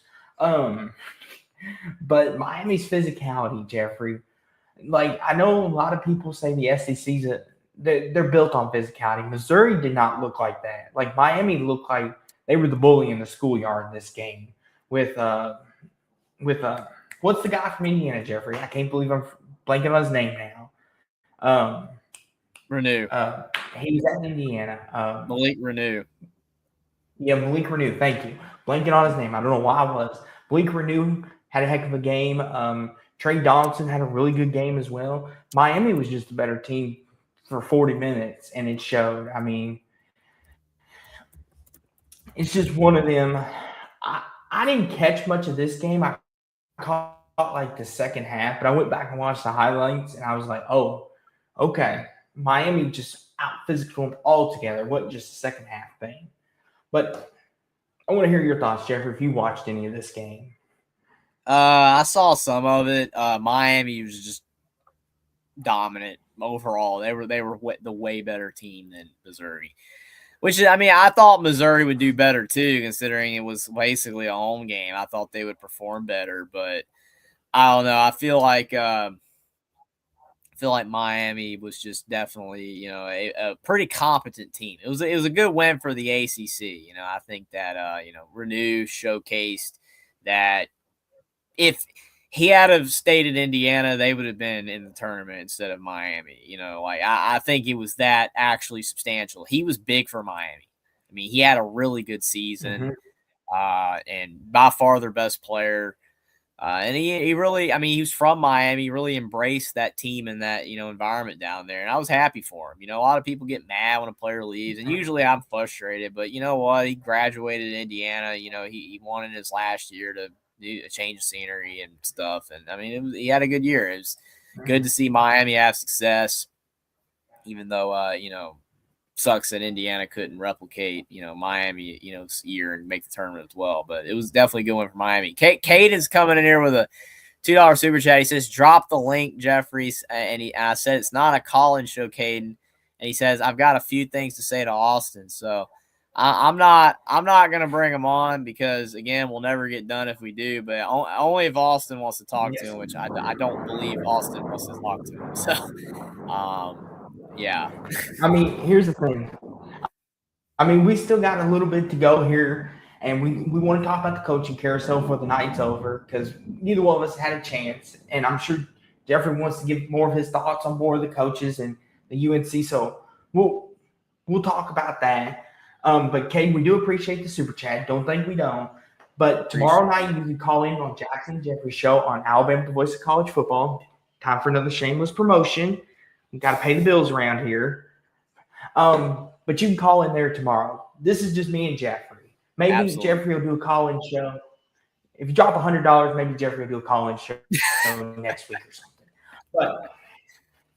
But Jeffrey, Purdue took care of business. I mean, good for them. I mean, any thoughts? Yeah. I mean, Purdue completely leveled Queens, and of North Carolina, mind you. And yeah, like Purdue peaked and then fell apart. I mean, like Purdue started out good when they played Queens and they played Miami. They played well, but yeah, I mean, to be honest, Purdue had a good team, but you know what I mean? Like they had a good team. It's just they didn't have a great team. Clough was all right. He was kind of limited. Kaufman Rim was all right, but he was kind of limited. Braden Smith was good. Fletcher Lawyer was the wild card. If he was on, Purdue was good. When he wasn't, Purdue kind of sucked. You needed the only reason Indiana beat Purdue in Assembly Hall is because Fletcher Lawyer was non-existent. I mean, that's just the way it is. Purdue kind of ride or died on whether Lawyer had a good game or not. But good win for Purdue though. They did. They did their job. They got it done. Arizona, they were up by like 20 in this game, and then Utah State kind of made a push, but Utah State couldn't hit their threes, Jeffrey. Like they kept taking 3 after 3 and just could not hit them. But then Brady Berrios hits the dagger at the end. Like, did you see that shot, Jeffrey? The way he just threw that up there, nothing but net. I was like, are you kidding me? Like that's. And I was like, I knew Arizona was going to win. I was like, oh, this is the year of Arizona if those kind of shots are going to be going in. I mean, good win for Arizona, and they got it done. They did what they were supposed to. Kind of what we thought would happen, like a lot of people thought would happen. Jeffrey, did you catch any of this game, or what's your thoughts on this? I think I saw some of it. I mean, I was kind of impressed with Utah State that they kept it somewhat competitive. I mean, Arizona is like everybody's talking about the free throw discrepancy, like kind of like with Duke and these other teams. Like Arizona's been to the line a lot more than other teams, but why is that? Because Arizona plays a physical brand of basketball and they get in the lane every single play, every single possession. Like they make it a point of emphasis to drive and get to the rim. A lot of teams don't get fouled a lot because they don't do that, Like Arizona barely shoots threes. It's wild because in the last few years, we've had this revolution of the three. Like it is the shot. Everybody's trying to shoot more threes than the other team and get better looks. And mathematically, you make more threes, you're going to win because of the fact that threes count more than twos. But like Arizona's taking more of an old school approach, and they're just getting inside and scoring around the rim. Like in some of these games, they're only shooting like 8 to 10 threes. So I mean, that's just the style play Arizona's doing, and it's working. So I think it's crazy that Utah State, in hindsight, was actually that competitive with Arizona, considering they've been blowing everybody else off the board. And this was a sneaky good second round game. Arkansas surviving High Point. This was a fun NBA style game. Like if you're not a college hoops fan like me or Jeffrey, and you're just like, but I do like March Madness, but I don't like the way the style they play, which is understandable. Not everybody likes the college style. This was more of your NBA style. This in the Wisconsin High Point game, that was more of your NBA style. The threes and the fast breaks, like both teams were playing at a high pace. But I got to say this, Darius Acuff, that's a bad man right there, Jeffrey. Like, he took over late and was able to put Arkansas on his back. And Jeffrey, like you said, if Arkansas were to get more production from the supporting cast, they might have played Arizona tighter and better. But what was your thoughts on this game, Jeffrey? Because I thought High Point was going to do it again. I was like, oh, they're going to – Calipari, here we go. He's going to blow it. And then Acuff is like, oh, no. Not on my watch. Not going to happen. Yeah, like I said earlier, High Point clearly was the best of the Cinderella type of teams. I know people are like, well, Iowa and Texas are Cinderella. I'm talking about the small schools. I'm talking about the 12 through 16s. High Point was actually very good, and they were a couple baskets away from going to the Sweet 16 and putting themselves in the pantheon of the Loyola Chicagos and the Florida Gulf Coast and the St. Peters and et cetera, George Masons, all that type of stuff. They would have joined that group if they had gone on a little bit more of a run here. But credit to them, because I mean they pushed Arkansas. They gave Arkansas all they could handle and more. Yes. That was a good – I watched basically every second of this game. It was fantastic. I thoroughly enjoyed it. And, yeah, Acuff definitely bailed out Arkansas. Because, I mean, High Point, their little short point guard, I don't remember his name, dude, that guy, he had like 30. That dude was balling. I mean, him and Acuff were going – like, you think about Acuff's this big dude, going to be a top 5 to 7 draft pick, and then you got this High Point guy that's like 5'10", he's small, whatever. It kind of reminded you of Max Amos and Oral Roberts. That's what High Point, reminded me of, and it was just it was a fun game. It was one of the better games of the tournament. Even though you look at the score, like, oh, Arkansas won by 6, it was down to the wire. Arkansas had some free throws, but it was a great game, really good game. Yes. I was like you, Jeffrey. I watched every minute of this game. This was high-level basketball at its finest. And I'm like, if you aren't like excited as a fan watching this, I don't know what's going to get you excited. This was high-level stuff. The High Point guard, Jeffrey, he's like Roadrunner. Meet me. Like, every time Acuff would score, they'd throw the ball into him, and he would be right down the court, layup, going back the other way. And I'm like, oh, Arkansas's in trouble. And Jeffrey, he started the game. He hit 2 threes back-to-back, and he hit like almost a half-court like 3 there midway through the first half. And I'm like, oh, we in for this type of game, are we? Like, this was I want to say this is an underrated tournament game that maybe won't get talked about for years to come, but this is going to be one of them underrated tournament games. Arkansas, Arizona in the Sweet 16. We kind of both referenced it. Arizona flexed their muscles. Jaden Bradley had one of his better games up to this point. He was kind of like, won't say he was playing bad or anything. He hadn't hit his stride yet, but this game he did. And Arkansas was just outmatched from the beginning. The size of Arizona gave a lot of teams trouble. And it showed even with Arkansas, and it showed with Purdue, who's a pretty big team themselves, which we'll get to that in a second. But Arizona, Jeffrey, they kind of silenced a lot of doubters this year, able to win, game after game after game. And I know it helps to have 7-footers on your team, but they kept silencing critics, because I know a lot of people were like, oh, Arkansas, one of the hottest teams coming into the tournament, John Calipari, they won the SEC championship. This is the year for Arkansas to go on one of them vintage runs. And then Arizona just shut that all down immediately.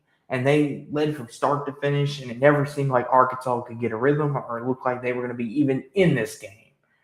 So great win for Arizona, great win. And I'm sure, Jeffrey, once Arizona made it to the Elite Eight, you were like, I did a good job picking Arizona to make it to the Final Four. Yeah, I mean, this was the game where I truly was like, all right, Arizona, that, like you said, was a good pick to have them going that far, and that they were legitimately a national championship contender. Because, I mean, Arkansas proved late in the year and so far in March Madness up to that point that they were a good team. And I mean, Arizona manhandled them. I mean, granted, sometimes it's just your night, but like Arizona, just everything was going in for them. I mean, Arkansas could not stop them at all. It was definitely not a defensive game. I mean, both teams were just shooting the lights out. I mean, Arkansas, like 88 points is good. I mean, they lost by 21. I mean, lots of college basketball teams don't typically lose by 21 scoring 88. That's not common. And I mean, they just got destroyed. Like Acuff put up a lot of points, but everyone for Arizona was putting up points. I mean, it definitely of all the performances in March Madness, that win by Arizona over Arkansas was one of the highest, like best performances in March so far. Mm-hmm. So Jeffrey, Texas Gonzaga. Texas, Jeffrey, what a win. I mean, put Mark Few out. And Jeffrey, this is the second year in a row that Gonzaga has failed to make a Sweet 16 under Mark Few. And I know a lot of people have already started. I've seen the chat on the social medias of, has Mark Few lost his touch? I mean, I understand why people are going to start questioning, right?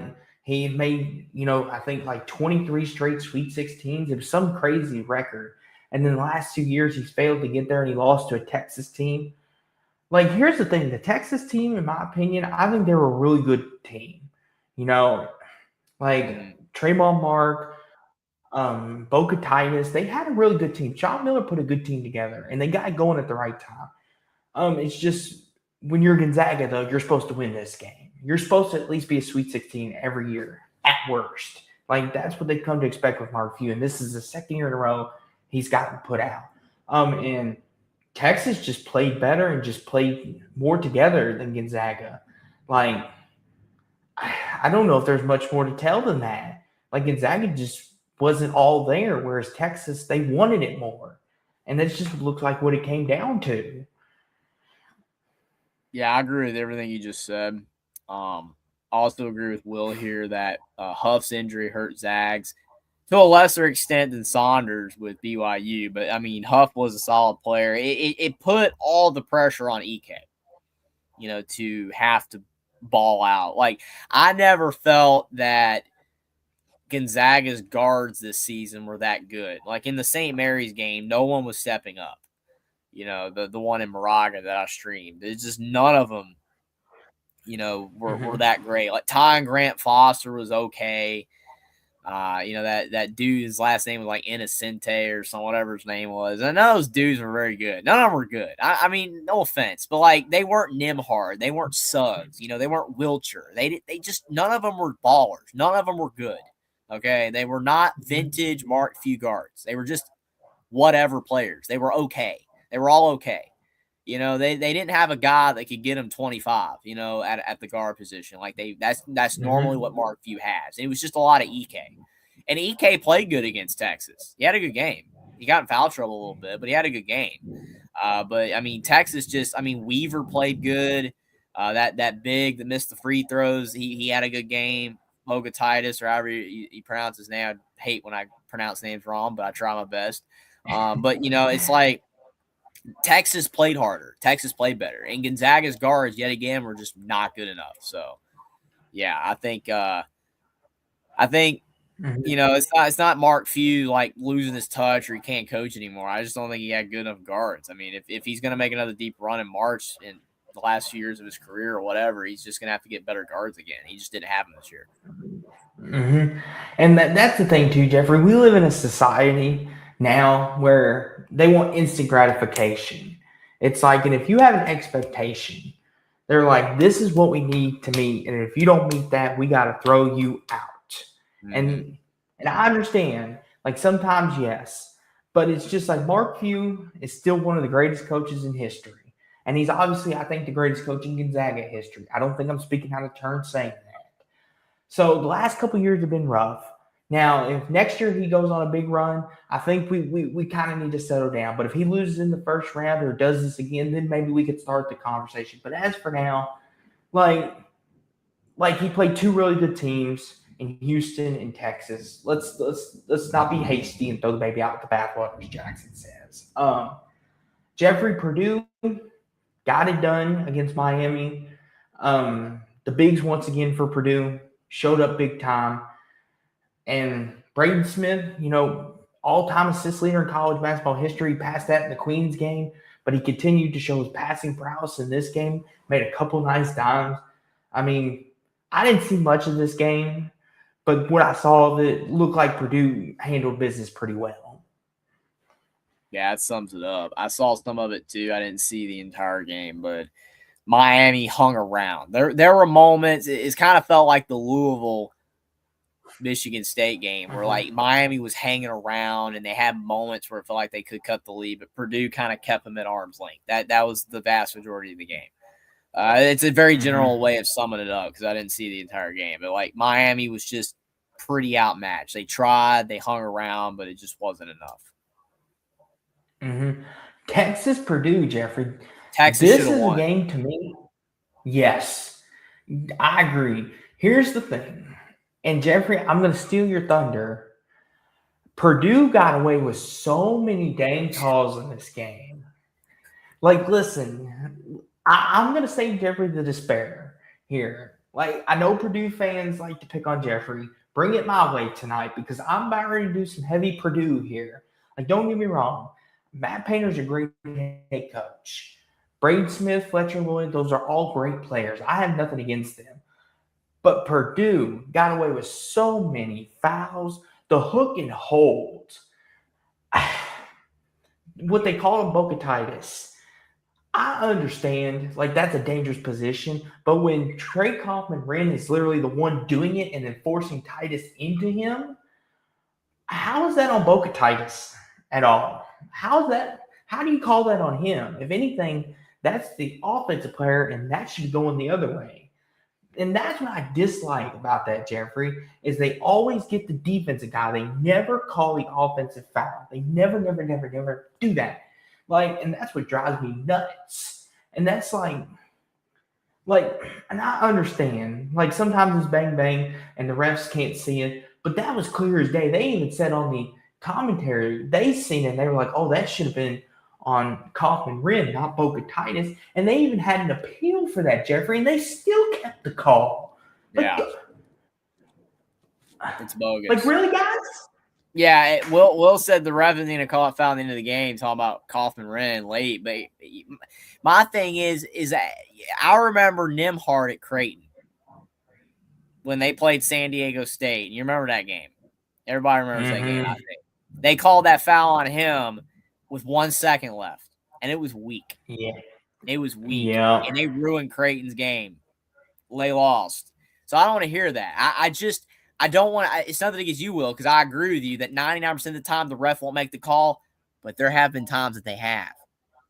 There have been times that they have called fouls. I've seen fouls. There was a game – I can't remember what game it was. It was in the ACC tournament. What was that game? It was that NC State game a few years ago. I don't remember who they were playing. I just remember NC State against Virginia. That foul with against Virginia. They called that foul with like 0.5 left. You remember that. So I don't want to hear it. I just don't want to hear it. I've seen ridiculous foul calls at the end of the game. Trey Kaufman-Renn not only hooked the Texas guy, not only hooked, he also pushed off to score. Yes. And it's just like, okay. You know what I'm saying? So pet peeve of mine, but the fouling at the end of the game, I remember it's a game no one remembers, but Christian Lander for Indiana in 2021. Indiana lost to Syracuse in double overtime at Syracuse. They called a foul on Christian Lander for putting his hand on the side of the Syracuse player as he went up for a layup that he missed with 0.4 left in double overtime. Syracuse won the game. Hit both free throws. Yes. I can go on and on. So the foul at the end of the game is crap because that is a foul on Trey Kaufman-Renn. Trey Kaufman-Renn fouled. And not only did he foul all game, he fouled at the end of the game. He fouled at the very end of the game. Yes. And it was obvious. And like I said, I'm not a Texas fan here or anything, but Texas should have won. They played better than Purdue. And if you look at the foul line discrepancy, Purdue shot a lot more free throws in this game. Purdue got all the calls late. And it's just, I mean, again, if you watch the game, if you're an unbiased fan, obviously if you're a Purdue fan, you're a Purdue fan. You're whatever. You got the blinders on, whatever. But for all you people that are not Purdue fans or Texas fans, me and just you, unbiasedly looking at that game, Purdue got a lot of favorable crap. They should not have won that game, and I don't see how that's even disputed. yes. To me, this was one of the worst referee games in March Madness this year. And I hate bringing it up, but you said it, I said it, we all saw it. Twitter was losing it. Like, I saw fans from Baylor and Carolina and Michigan. Everyone was talking about how poorly refereed this game was. It sucked. It was horrible. Yes. And like I said, Yes. Texas, it makes it worse that Texas outplayed Purdue. Visibly Yes. outplayed Purdue. And they still lost. Yes. And it's just so, and all exemplified on that final play with Trey Kaufman-Renn. I mean, Trey Kaufman-Renn, he is not going to be a good pro at all. That guy, he's not the best basketball player in the world. The only reason he succeeds is because he just bully balls. That, like, he's a way worse Cameron Boozer.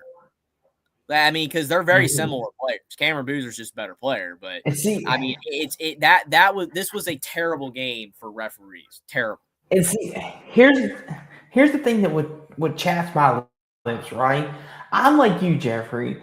If you're gonna call the foul, I don't care when you call it. Just be consistent when you call it. That's all I ask. If there is a foul to be called, call it right, okay? And it's just like the flopping, right? It's gotten way out of hand.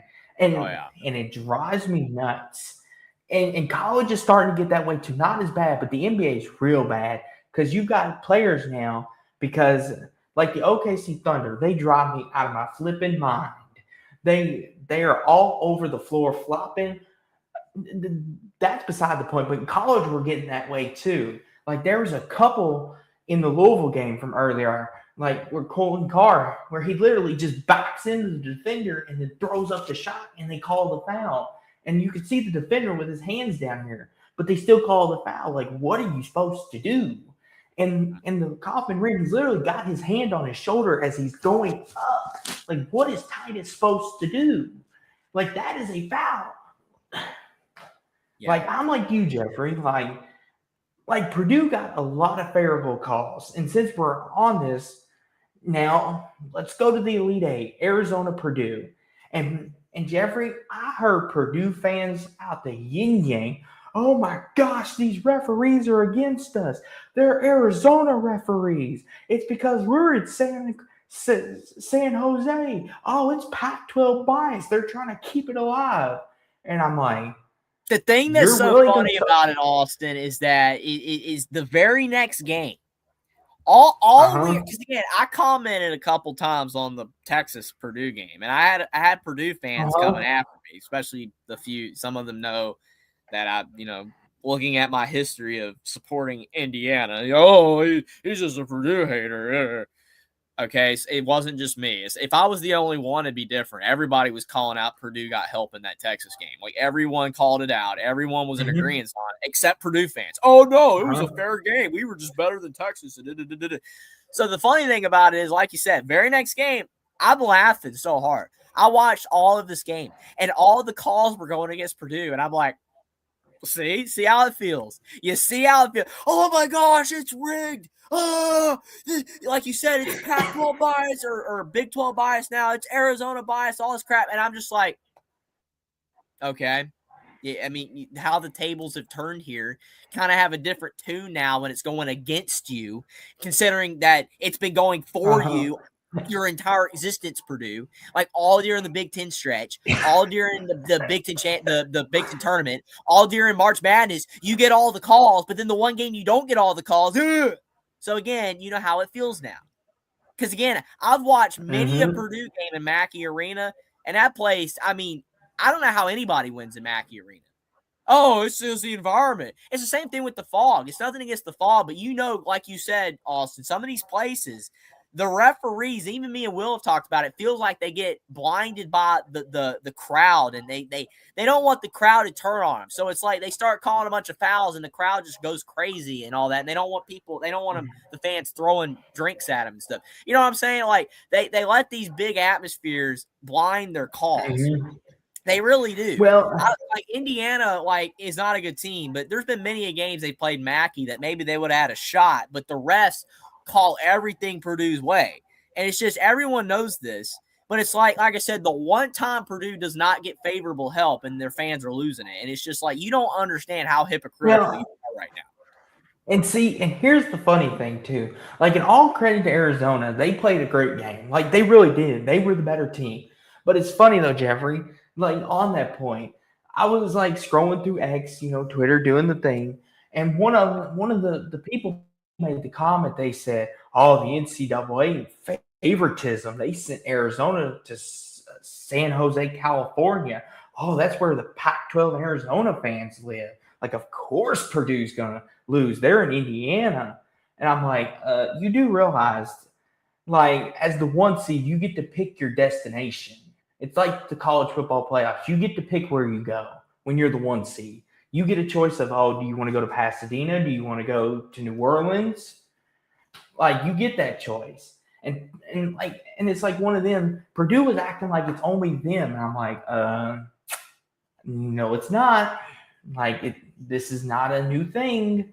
I remember the year North Carolina got the 1 seed. And they played, I think it was Oregon or Kentucky, one of the two, and it was in like Raleigh, like right up the road. And people were like, "Oh, that's North Carolina bias. How dare they?" And it's like, they're the 1 seed, guys. They get to pick the destination. It's part of their benefit. They don't get to pick who's in their bracket, but they get to pick where they start at or where they end up at if it favors them. But to that point, we're getting off on a tangent here, and we're run out of time. Good win by Arizona, though. And Purdue, they were a good team. Matt Painter's a great coach. Like, don't let me and Jeffrey ever tell you he's not. He's a great coach. Great coach. But Purdue just was not the better team that day. Go ahead, Jeffrey. You got any final thoughts? And we can put this to bed. Definitely. That sums it up. Arizona just dominated Purdue. They dominated Purdue in the most Purdue way possible by pounding it inside, being relentless. And Purdue just didn't have a shot. Now, Jeffrey, let's go to the South region. Florida dominated, did their thing. Kudos to them. The Mighty Gators, as some people like to call them, did their thing. This has to be one of the biggest fool's gold performances of all time, though, because the way Florida looked in this game, again, you would have thought Florida was going all the way, and I mean that. I was even questioning, all right, Florida looked a lot better than Houston. Maybe I should have picked Florida. Maybe I should have picked all the 1 seeds to go to the Final Four. But Florida, they were incredible for one game. That's all you can say. And this is another game here, this Iowa Clemson game. I picked Clemson. I got it wrong. But I told you. This was another game, man, where I was like, dude, Iowa was pounding it inside. They were playing that slow, methodical pace, and they were hitting their free throws. Clemson just, I don't know, man. They just kept shooting a bunch of threes. I think Clemson should have played Iowa style and pounded it inside. I know they don't have the biggest team. I remember. Yeah. Not to cut you off, Jeffrey. Sorry about that. But I just remember, Jeffrey, we flipped on this game because me and you were both like struggling. And I said, there's something about Iowa. There's just something about this team. They're the plunky team, with Sturts. Like, they're that team that's going to surprise some people. And I even said that out loud, and you can even go back and watch it. I said, Iowa might be a sleeper dark horse. And you were like, I don't know if I can trust them enough. And I remember, Jeffrey, you were like, I'll go Clemson. And then I went Iowa, and I'm watching this game, and I'm thinking, I think Jeffrey made a bad pick picking Clemson. I think he really did. I think he bought the Brownell Kool-Aid. And Jeffrey, and it showed too. The thing was, Iowa just looked like the more complete team. Like, you would think, like, a lot of people would think the team that has no like king of the court, so to speak, like in Arizona, like a Michigan, like a guy that they know, oh, this is where the ball is going. You would think that would work in Clemson's favor. Like, Mhm. oh, anybody can do it, but it didn't. Benedict Sturts, like, he took over late in this game. He was like, and here's the thing too, Jeffrey, and he did it with his playmaking too.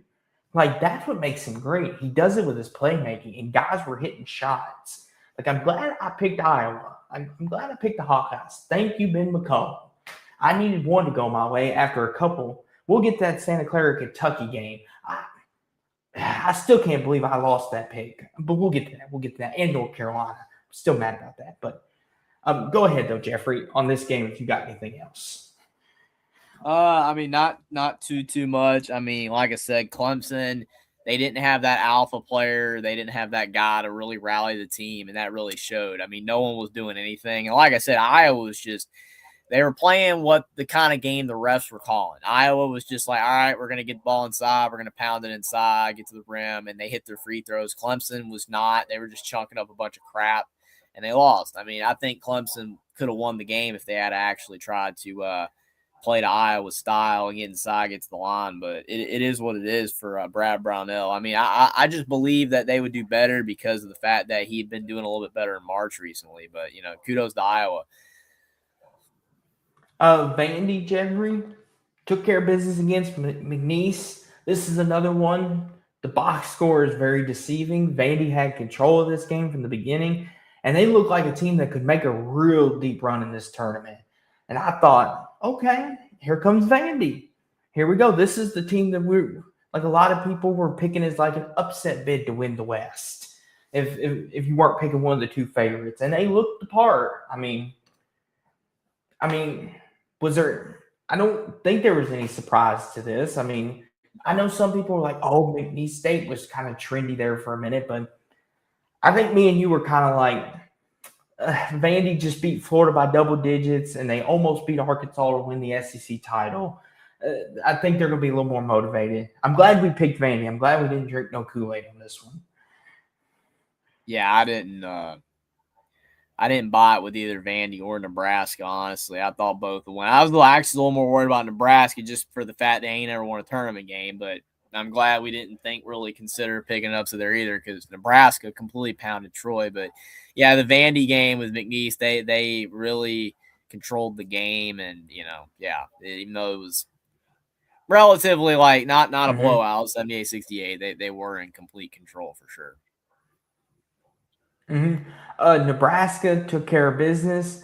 I know. I think I picked Nebraska. I picked Nebraska. I think I did. Yes, I did. I flirted with Troy, but I think I picked Nebraska. And I said, and Jeffrey, Nebraska was hitting their shots. I mean, they looked like a team. Like they looked really good this game. And I thought at first, Jeffrey, after this game was over, I was like, I'm not going to drink the Kool-Aid. I'm like, it is Troy. It is one of these mid-majors.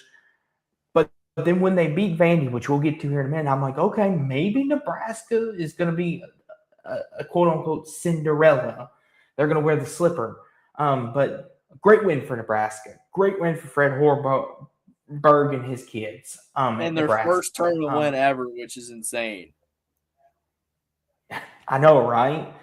Like, I heard that since that when we first did our predictions, I was like, really? They haven't won a tournament game?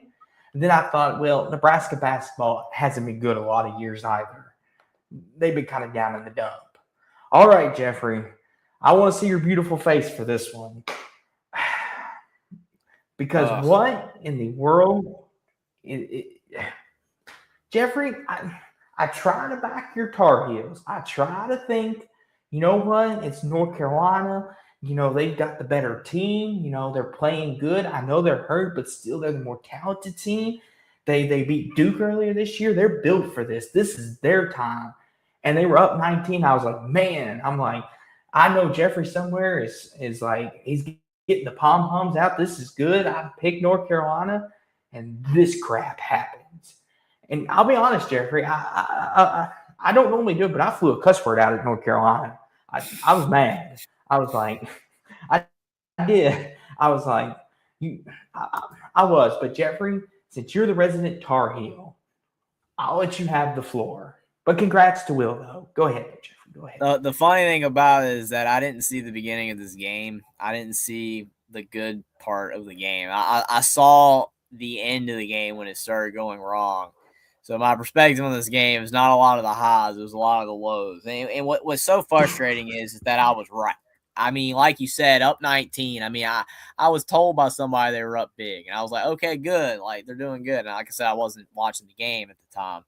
And I was like, all right. I mean, it was one of those situations where I hope I was wrong, right? Like, I picked VCU, but I hope I'm wrong. I hope Carolina wins, blah, blah, blah. Well,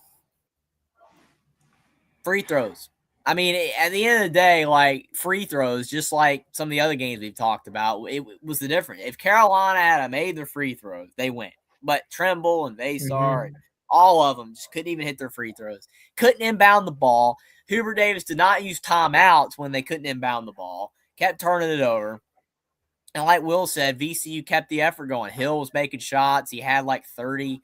And Carolina, yeah, it did just kind of seem like they thought it was over. They thought that they had the game in the bag, and it was not. It was not the case. And it's pathetic. They should have won.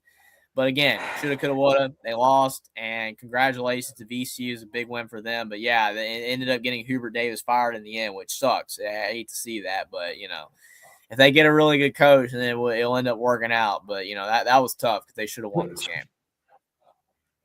Which, if we have a little time at the end, we're going to talk about that a little bit more in depth. If we have a little more time, like, because I want to hear Jeffrey's thoughts on who he would want to take the job. But good win for VCU. Jeffrey, Illinois, what a win for the Illini. You know, dominant victory over Penn, you know, and I know a lot of people, you know, would say, well, it's an Ivy League school there, Austin. Like, of course they're going to win. But I saw some people picking this as upset because Brad Underwood has been known to lose these type games, but he got it done. I mean, 105 points. Illinois clicking at the right time. I don't know what more you could say about this other than Illinois did what they were supposed to. Yeah, I mean, it was not close at all. It wasn't as bad as Florida Prairie View, but it was definitely it was more toward that vein. It was just a big blowout. Penn had no shot. I mean, the Ivy League has had some years where they've got some upsets. The unfortunate thing for the Ivy League is that Penn won the tournament. And Penn was definitely not the best team in that conference. You know, I vividly remember watching the Ivy League tournament. I saw a couple of the games, and like Yale or Harvard, Princeton, they're usually better. Penn's usually not it. Penn got the win. It was good for them. But I think that if the Ivy League had got one of their better teams in the tournament, they might have had a better shot to pull an upset like sometimes they normally do. But, yeah, Penn was no match for Illinois. Jeffrey, Texas A&M just outplayed St. Mary's. And we both picked Randy Bennett and St. Mary's because we were like, he's always consistent. He wins one of these, right? And they just outplayed them, Jeffrey.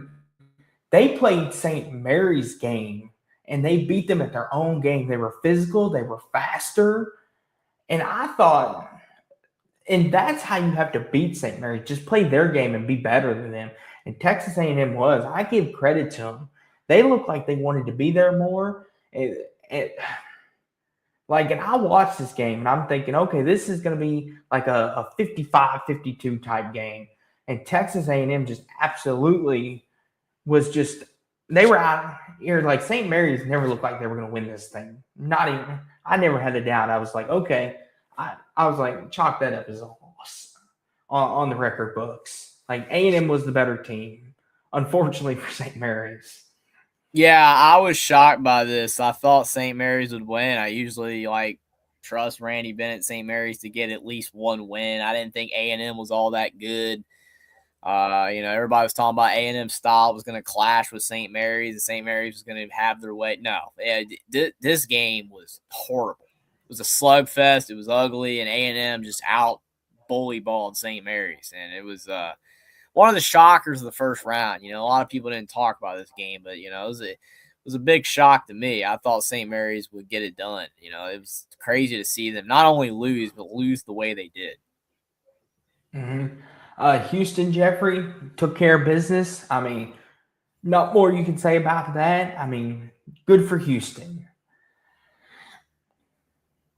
This game right here, Jeffrey, I picked Florida to go to the Final Four.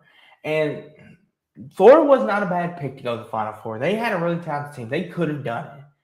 But Jeffrey, Iowa, they led most of the way in this game. And Jeffrey, I want to say this. I don't know if you watched any of this game or if you had time to, but I hope you saw the end of the game. Typically, when you got there was like I think 8 seconds, I think it was 8 7 seconds. Benedict Sturts just literally walks it up the floor, kicks it to the corner, splash. Florida's down one, and in that moment, I'm like, I know you don't have no fouls to give. I know you don't got no fouls to give, but why are you not pressuring? Why are you not making it harder for him to get it up the floor? Like, it's one thing if he gets past you and then gets it out of the pressure. That's fine. You live with that. Like, you know what they say, you live by the sword, you die by it. But he was just basically just walking up the court, like on a picnic with his dog and his girlfriend, like, oh, hey, oh, let me throw it over here. 3 ball. See you bye, Florida. And I'm just sitting there thinking, okay, guys, like, I'm guessing you all are just forgetting that you need to play defense. And then Jeffrey, then the Florida sequence at the end, I don't know if you saw that one either. He could have laid the ball up, but he tried to pass it. And I'm like, you could have laid it up off the glass. Like, there was no shot blocker. They were sticking with the big guy there. But instead, he passed it. They deflected. It's game over. And I'm like, unbelievable. I'm like, so much for Florida. Go ahead, though, Jeffrey. I want to hear your take on this if you watched any of it.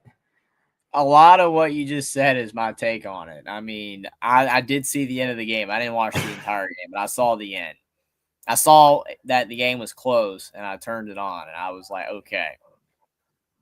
For one, I was shocked Iowa was hanging around. I'm like, really? Like, after what Florida did to Prairie View, and it's not like Iowa was all that impressive against Clemson. I'm like, all right, Florida's going to blow them out. So what's going on? Iowa just methodically, they got that style of offense where they're like Virginia, where they kind of hold the ball for like the most possession and they try to get a good, shot at the end of the shot clock. Works sometimes, but to me, I think the bigger story than even the ending, which I will discuss the ending, is that Florida just did not play good. Florida was sloppy. Florida made a lot of mistakes. Florida was just, it was another game where it felt like Iowa was playing harder. It felt like Florida maybe thought Iowa would be easier to beat. I don't know what it was.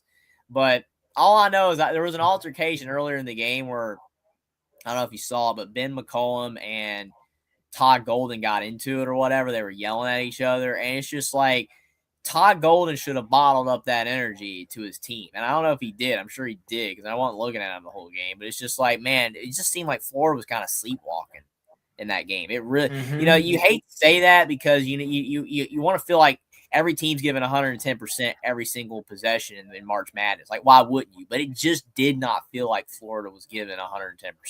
It's nothing against Iowa. I mean, I'm not trying to say, oh, well, Iowa, got lucky or they didn't play. No, Iowa played very well, and they did force Florida into a lot of errors, but Florida just did not show up for the vast majority of this game. And like you said, nothing more exemplary than that final play. I mean, you've got Bennett Sturts. You think he's going to be the one to shoot it, and he just walks down the floor.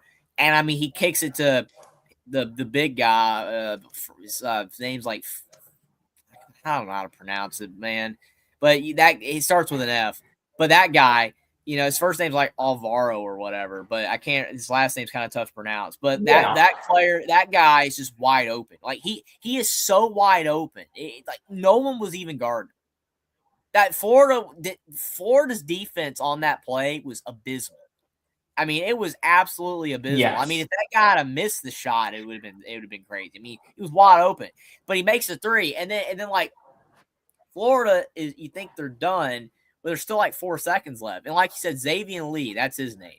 Xavier Lee for Florida drove down the floor, and he's got a wide open layup attempt, and he just doesn't shoot it. And it's like you miss, but he doesn't shoot it, and then they run out of time, and I'm just like, okay. So all I know is that Florida just sucked. They were horrible, which is insane because considering how well Florida played in that 12-game win streak down the stretch in the SEC season, that win against Prairie View, I thought Florida was I think Florida was a great team. I think Florida really was. They were a really great team. And for whatever reason, Iowa just either Florida didn't take them seriously or Iowa's style of play just kind of shocked. I don't know what it was, but Florida just didn't play good. And Iowa won. But again, kudos to Iowa, credit to Iowa, but that to me was more on Florida than anything else. Now, this other game here, Vandy, Nebraska, that was one of the games of the tournament. That's up there with UConn Duke. That's up there with High Point, Wisconsin. This game, Tanner's three. That's all I gotta say. Tanner's 3-point attempt, that thing was in. It's like the Butler game. And everybody knows what I'm talking about. The Butler game. That was in. That shot was in.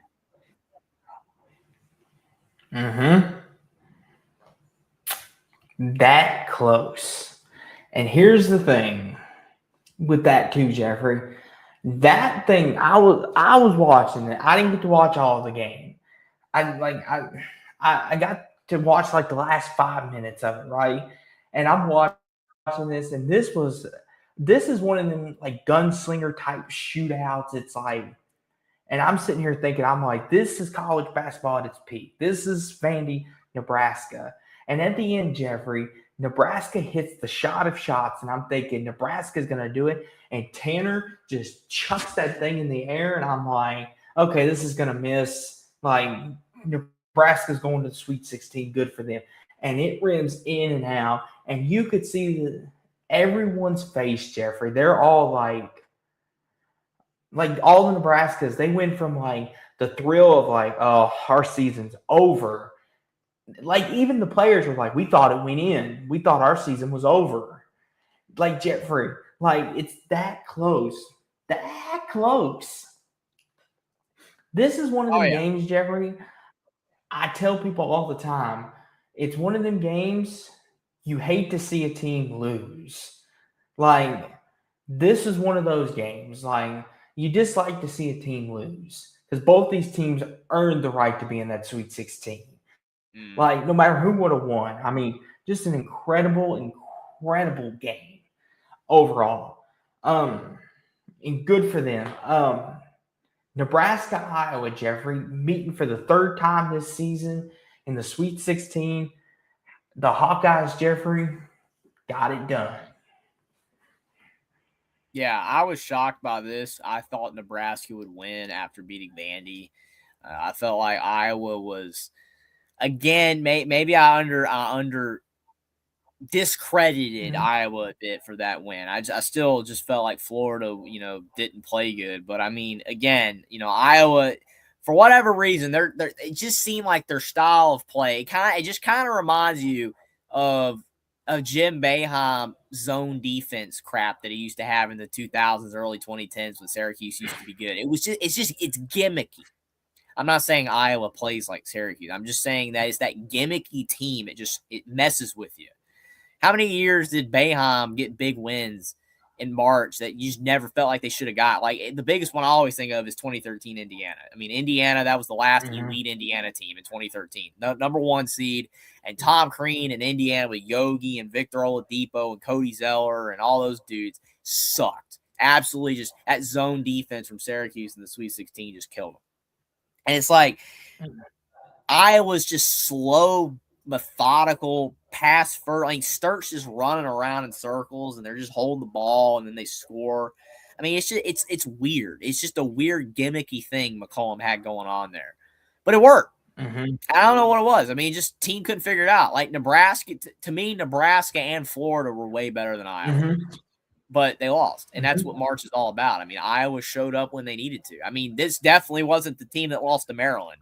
When Iowa lost to Maryland, I mean, they sucked. I mean, hey, UConn lost to Marquette and Hurley got a Tech at the end of the regular season. So some of these really good teams could lose. I just didn't think Iowa was all that good. And even watching them in March Madness, I never really was impressed with them, but they won. So, I mean, you can't dispute what they did.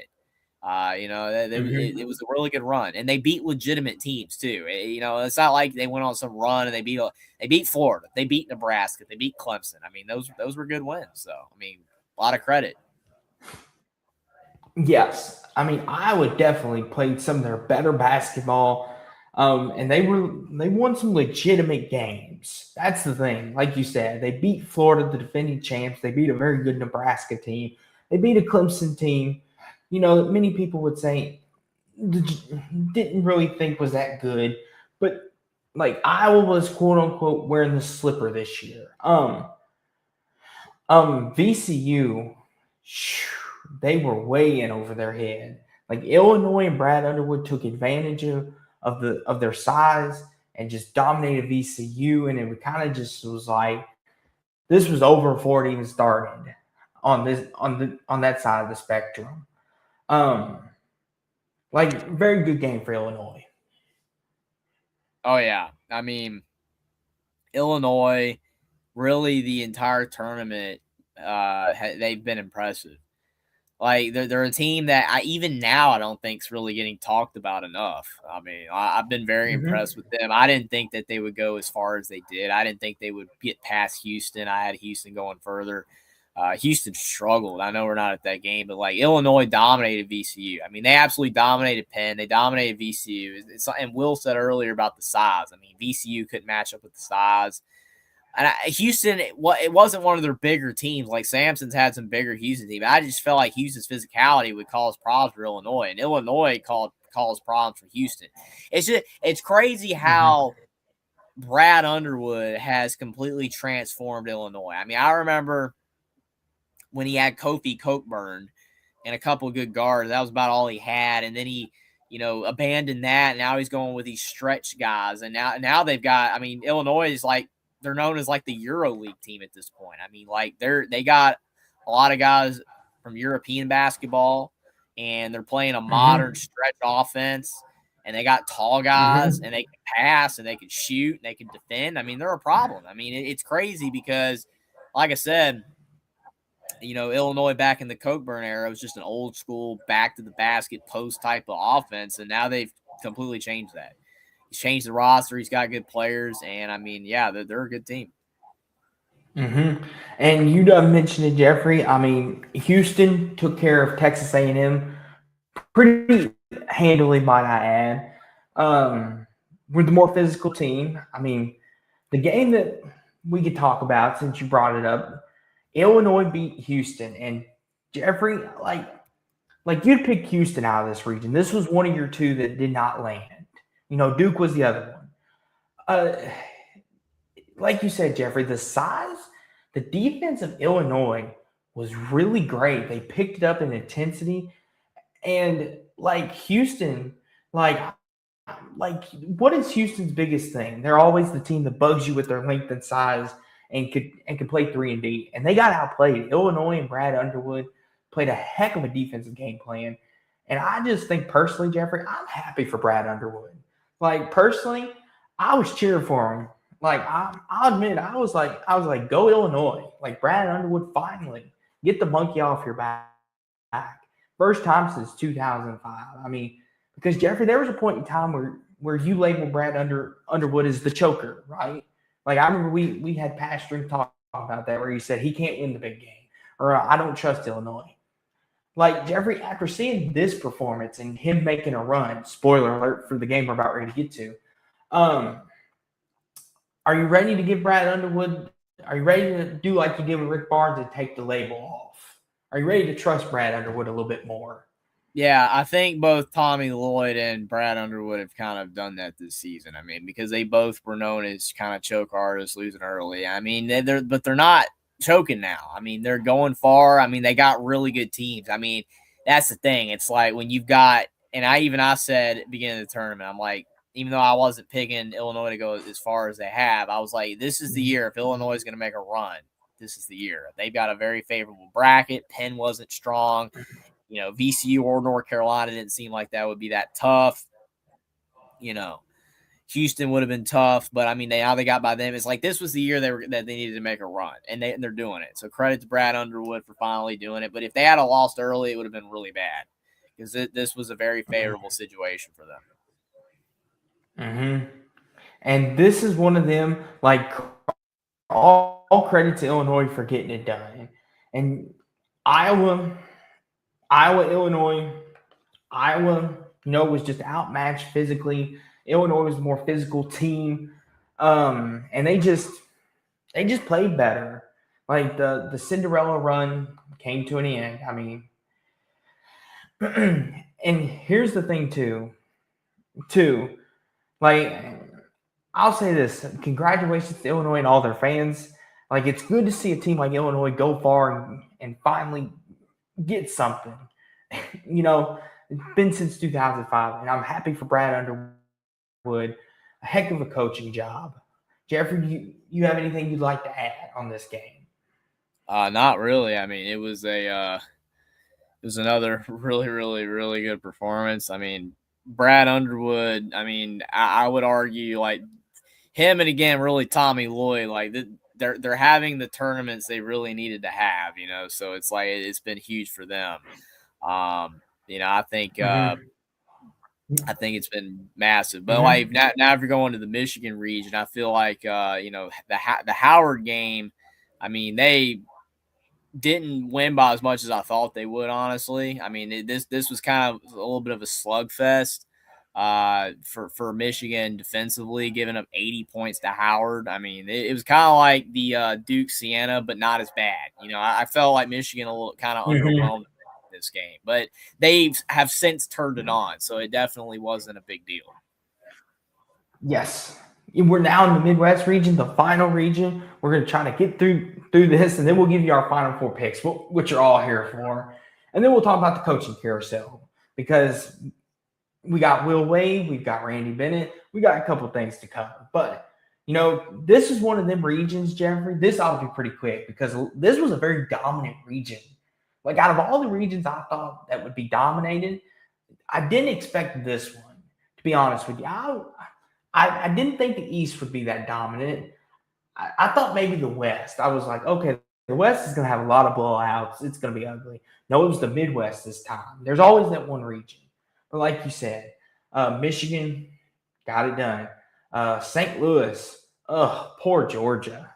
And I picked Georgia too. Probably the Georgia performance was, along with maybe St. Mary's, was probably like the most pathetic performance of March Madness. I mean, they sucked.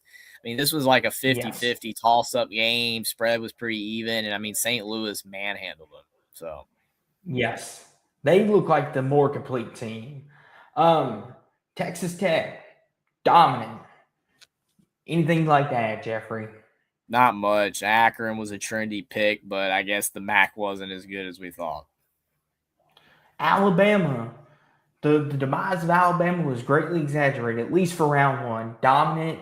Aiden Holloway not being there, not a problem. Bama took care of business, got it done. As Jackson likes to say, got the belt out, spanked them. There it goes. Put the child to bed. Yeah, Alabama was good, but they weren't as good as they were in that next game. Tennessee flexed their muscles. I mean, great season for Miami, Ohio. Don't get me wrong.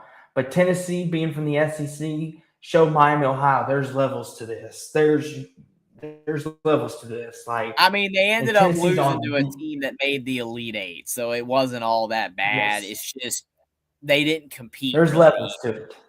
So, yeah. Jeffrey, it's like the old saying goes. There's levels to this. Like Tennessee's on another level, so to speak. Virginia, they took care of business. Never was really in doubt. I mean, Wright State kind of made it competitive, but Virginia, too much defense at the end. They had they forced a couple turnovers that led to breakaway dunks that kind of iced the game. I didn't see much of this, but I went back and watched the highlights, and I was like, okay, vintage Virginia. Absolutely. Good performance overall. Now, this game right here, Kentucky, Santa Clara. I picked Kentucky. Kentucky got so Santa lucky. Clara was Santa Clara was the trendy pick, but I picked Kentucky because I didn't think WCC was that strong. But Santa Clara should have won because at the end of that game, Herb Sendek for Santa Clara, he called just as much of a timeout as Kirby Smart did in that football game, even though Kirby Smart said he didn't call a timeout, but he did. Herb Sandek called timeout. They didn't even blow it dead. And then there was a bunch of Kentucky fans. Sorry, Darrell, because I know you're in chat, and I understand Kentucky was a better team. But we know they were the better team. They had a $22 million roster, and Santa Clara had a bunch of mid-major dudes. We know that. But Kentucky still should have lost. And it's ridiculous that they didn't grant him the timeout. Kentucky fans on Twitter were saying, oh, well, they can't give him the timeout because it wasn't a dead ball. It was a dead ball. Santa Clara scored. So it's like, are you kidding me right now? That literally was a timeout. He called timeout. They didn't give him the timeout. And then Oweh, credit to Oweh, knocks down the three. Listen. Wins the game in overtime ultimately. But the thing is say what you want about that game, but Kentucky got destroyed in the second round against Iowa State, who ultimately got destroyed by Tennessee. So it still was not a really good outcome for Kentucky. Mark Pope better be darn lucky that Kentucky won that game, because if they did not, he might have been fired.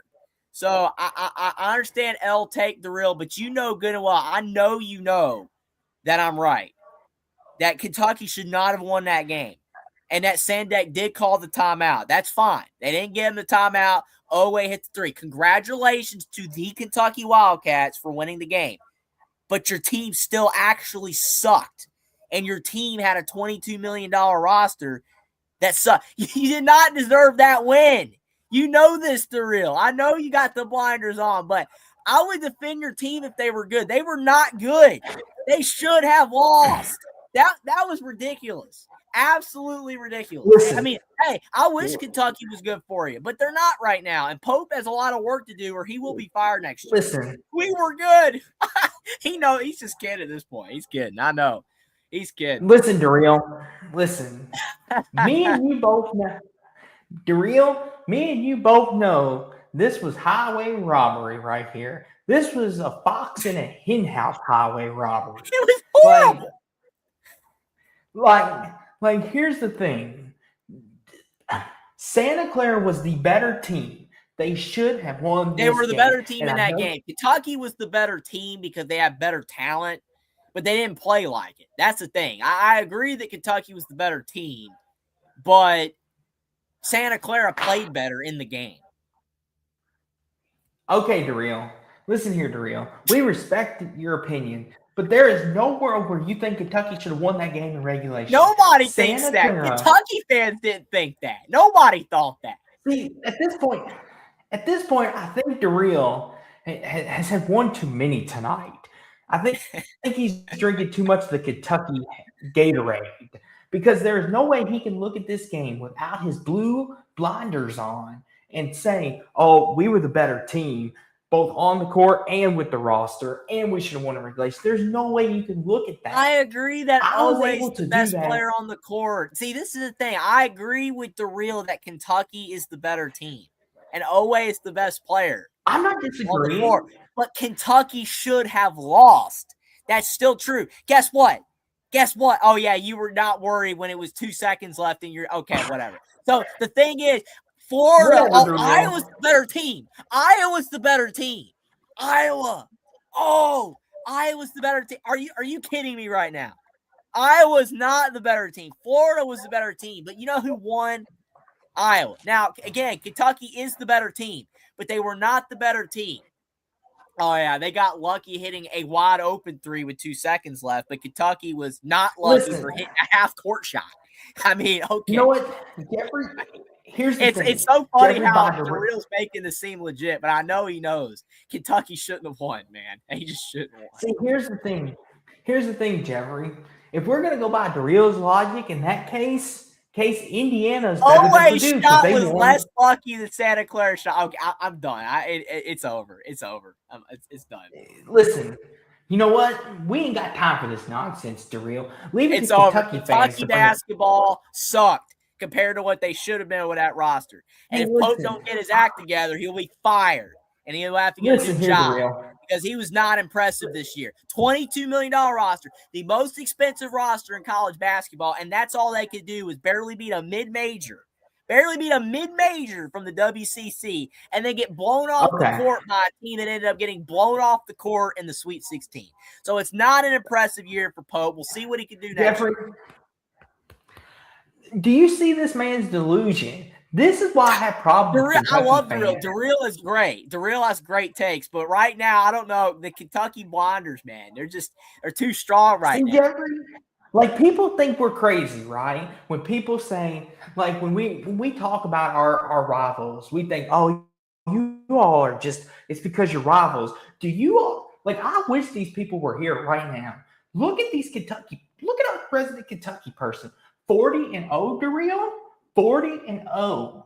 And you're going to win it all? What are you going to win? The NIT? Like, listen, Jeffrey's got a better shot of going on a date with Taylor Swift than Kentucky has winning the national championship. Kentucky has no rivals. Okay, Darrell. Okay. We're done with this. Yeah. Louisville, Indiana ain't rivals. North Carolina. Tennessee ain't a rival. All right. Okay. You know what, Jeffrey? We're done. We'll be here all night, and we won't get to our last topic. And I'm like, we're already pushing it. Good job, Kentucky. You won. Good for you.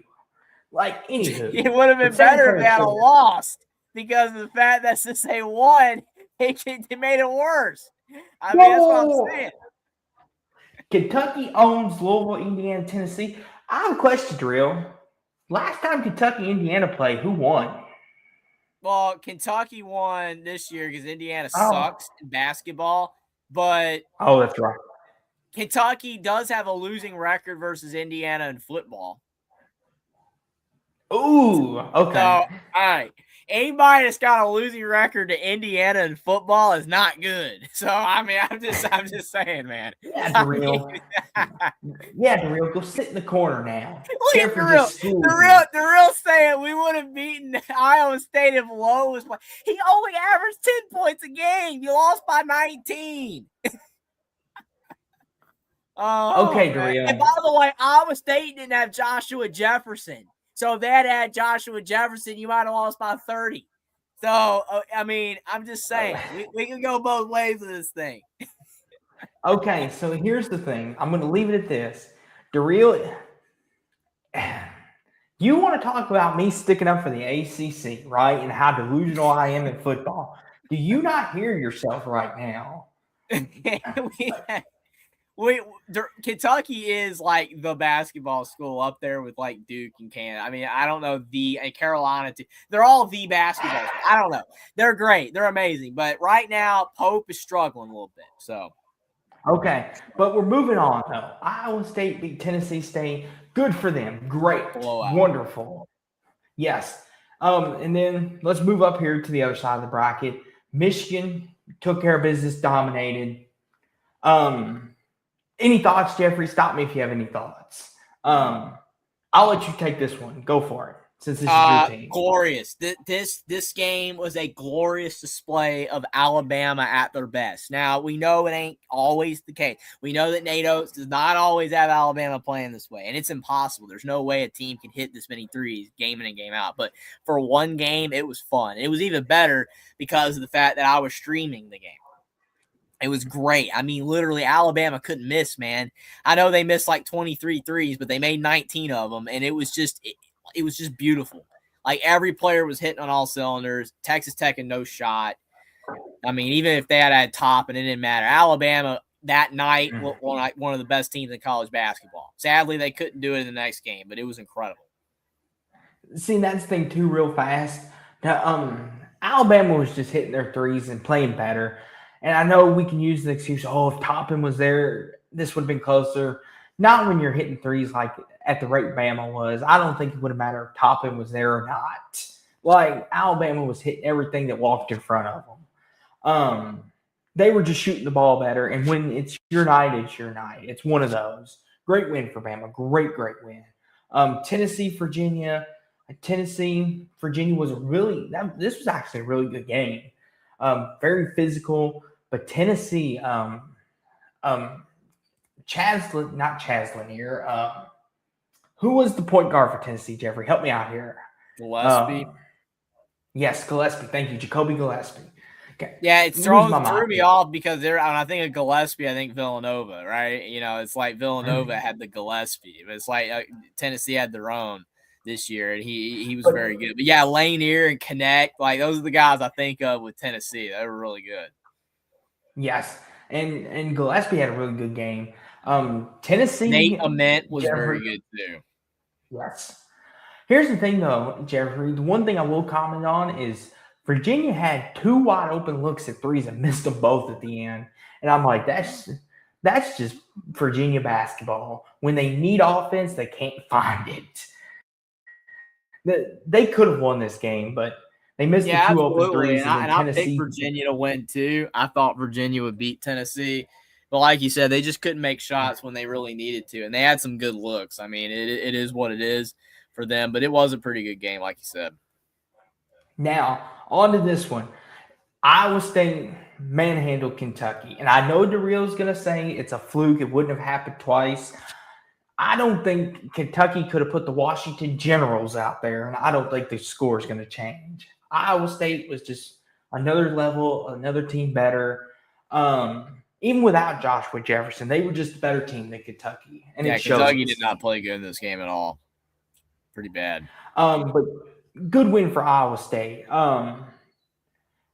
Michigan handled Bama. Yeah. I mean, I had a feeling they would win. I mean, Alabama tried. It was great that they were up at half, but they ran out of gas. Michigan's size, Bama couldn't rebound in the second half. They got tired, and they just couldn't hit the 19 threes they hit in the first game. They hit like 10 or 11. It just wasn't enough. They would have needed about 15 to 19 threes to win. Mm-hmm. But, I mean, kudos to, Alabama without Holloway and then the whole Bediako thing, still having a good year, still made the Sweet 16. Not a failure at all for Nate Oates, so still a good year.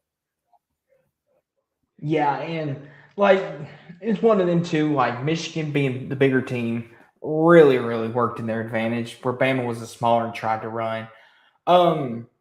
Tennessee, I mean, give them credit. They played better than Iowa State, but the injury bug really, really I know DeReal is in the comments parading around with the whole Kentucky was injured. I legitimately think, and I'm not just saying this because Iowa State was a Final Four pick for me. I think if they had been healthy, they win this game. I really do.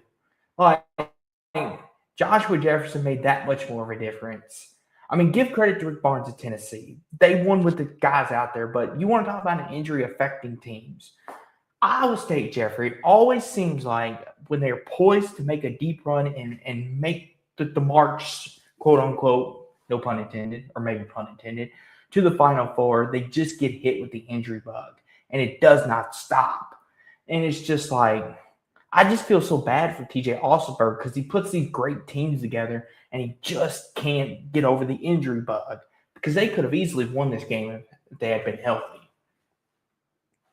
Yeah, I don't disagree with that. I mean, Tennessee played good. Tennessee was definitely firing on all cylinders in this game. But yeah, Iowa State, unlike the Iowa State game where Kentucky just, I understand they're healthy, but they didn't look good. Iowa State was still in the game. They were still in the game, hanging around for a while. You're just waiting for anybody to do anything. And it never came. I've streamed this game. Mm-hmm. I mean, even 9 to go, they were down 10, 9 or 10. They were still in the game, but they just could not make shots. They couldn't get to the line. They couldn't do anything.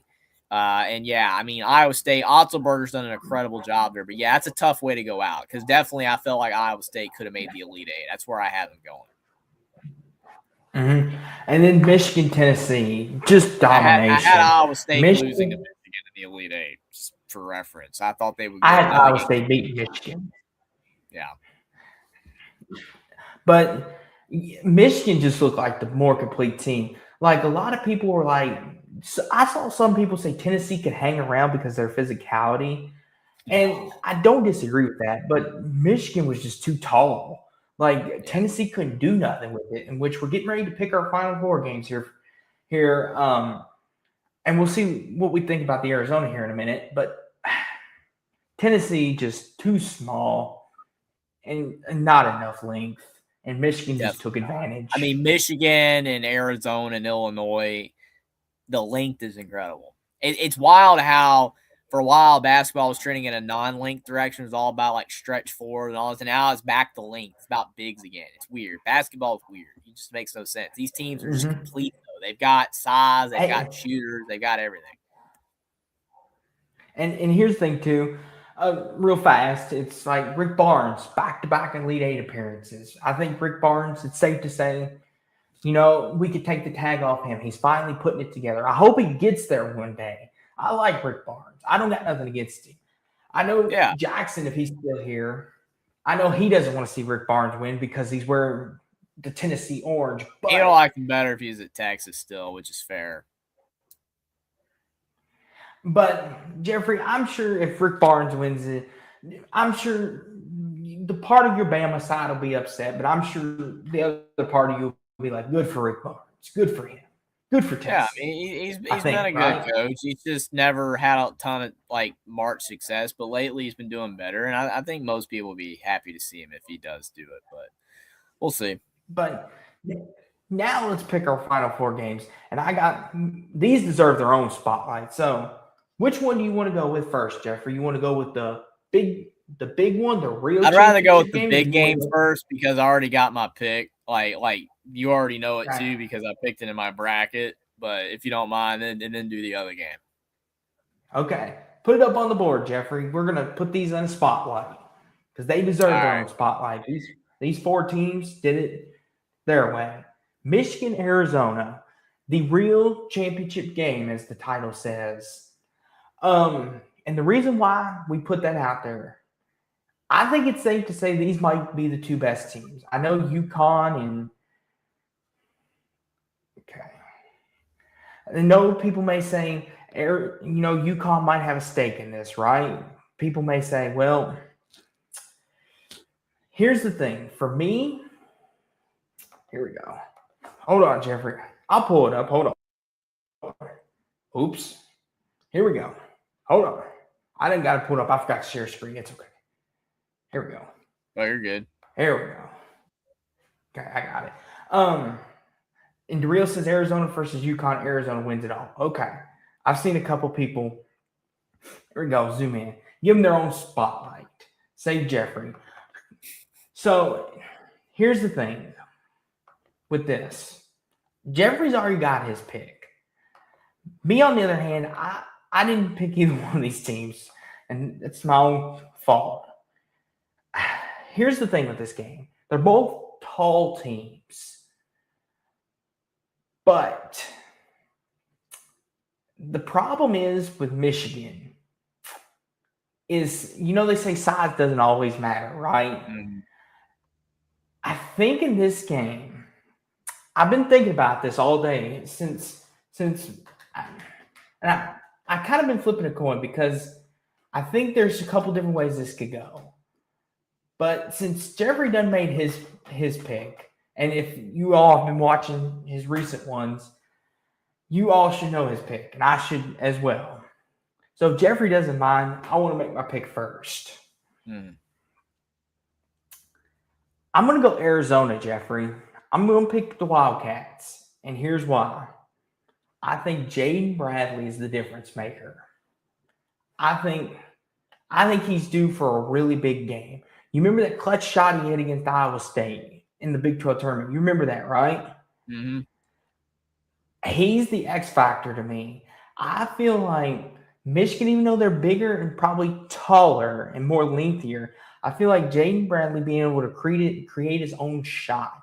I feel like he's going to give Michigan trouble, and I feel like Michigan has not played anybody like that yet. And I feel like if you got a guard who can score and can draw the defenders out, because Michigan likes to pack the paint. Like, that's their patent. Let's pack the paint. Well, with Arizona, you can't do that because they can beat you both ways. Yeah, they like to go inside, but Jaden Bradley can take you off the dribble. Barrios can take you off the dribble. Both teams are really good, but I'm going to go Arizona. I think their guard play is going to be better. I don't think Cadeau, I know former North Carolina guy, I just don't think Cadeau's got it. I think Michigan, this is where it ends for them. I think this is Arizona's year. I'm going to go 92-89 Arizona. That's fair. I mean, like I said, I've gone with my bracket picks every single time, as long as the team has kept winning, because I don't want to go against it. I didn't make multiple brackets. I just did one. And in that bracket, I had Michigan beating Arizona in the Final Four. So, I mean, even though I've been told by a lot of people that they're going Arizona, even though Michigan's favored by like one, it's basically 50-50. A lot of people are picking Arizona. I wouldn't be surprised to see that spread flip to Arizona. A lot of people are going Arizona. I know Will's going Arizona. You're going Arizona.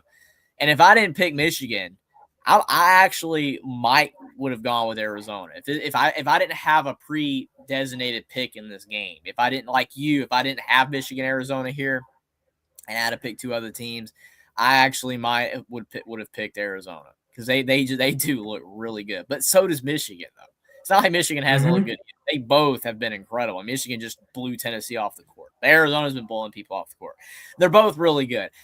I don't know how the refs are going to be, though. I mean, I hate to bring them up, but I don't know. I mean, Arizona's been going to the line a lot.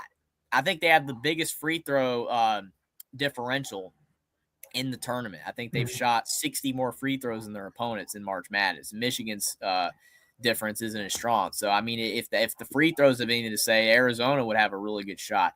I don't know. Like I said, I think Arizona definitely can win. I wouldn't be surprised at all if they won. But since I picked Michigan in my bracket, I'm going with the Michigan Wolverines. I'll go 89-86 Michigan. Okay.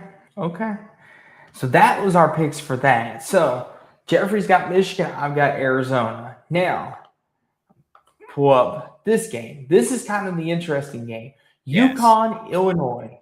And I had neither, because I had Duke Houston in the Final Four. So I got fair game. I could pick whatever I want. So this one's fun. This is the fun one. Yes. So Jeffrey's got free roam on this one. Jeffrey could go either way. So Jeffrey, I'll let you start on this one, since I want to hear your thinking, because this is another coin flip for me. Yeah, I mean, both these games should be incredible. I'm expecting both games to be very close. I'd be shocked if either one's a blowout.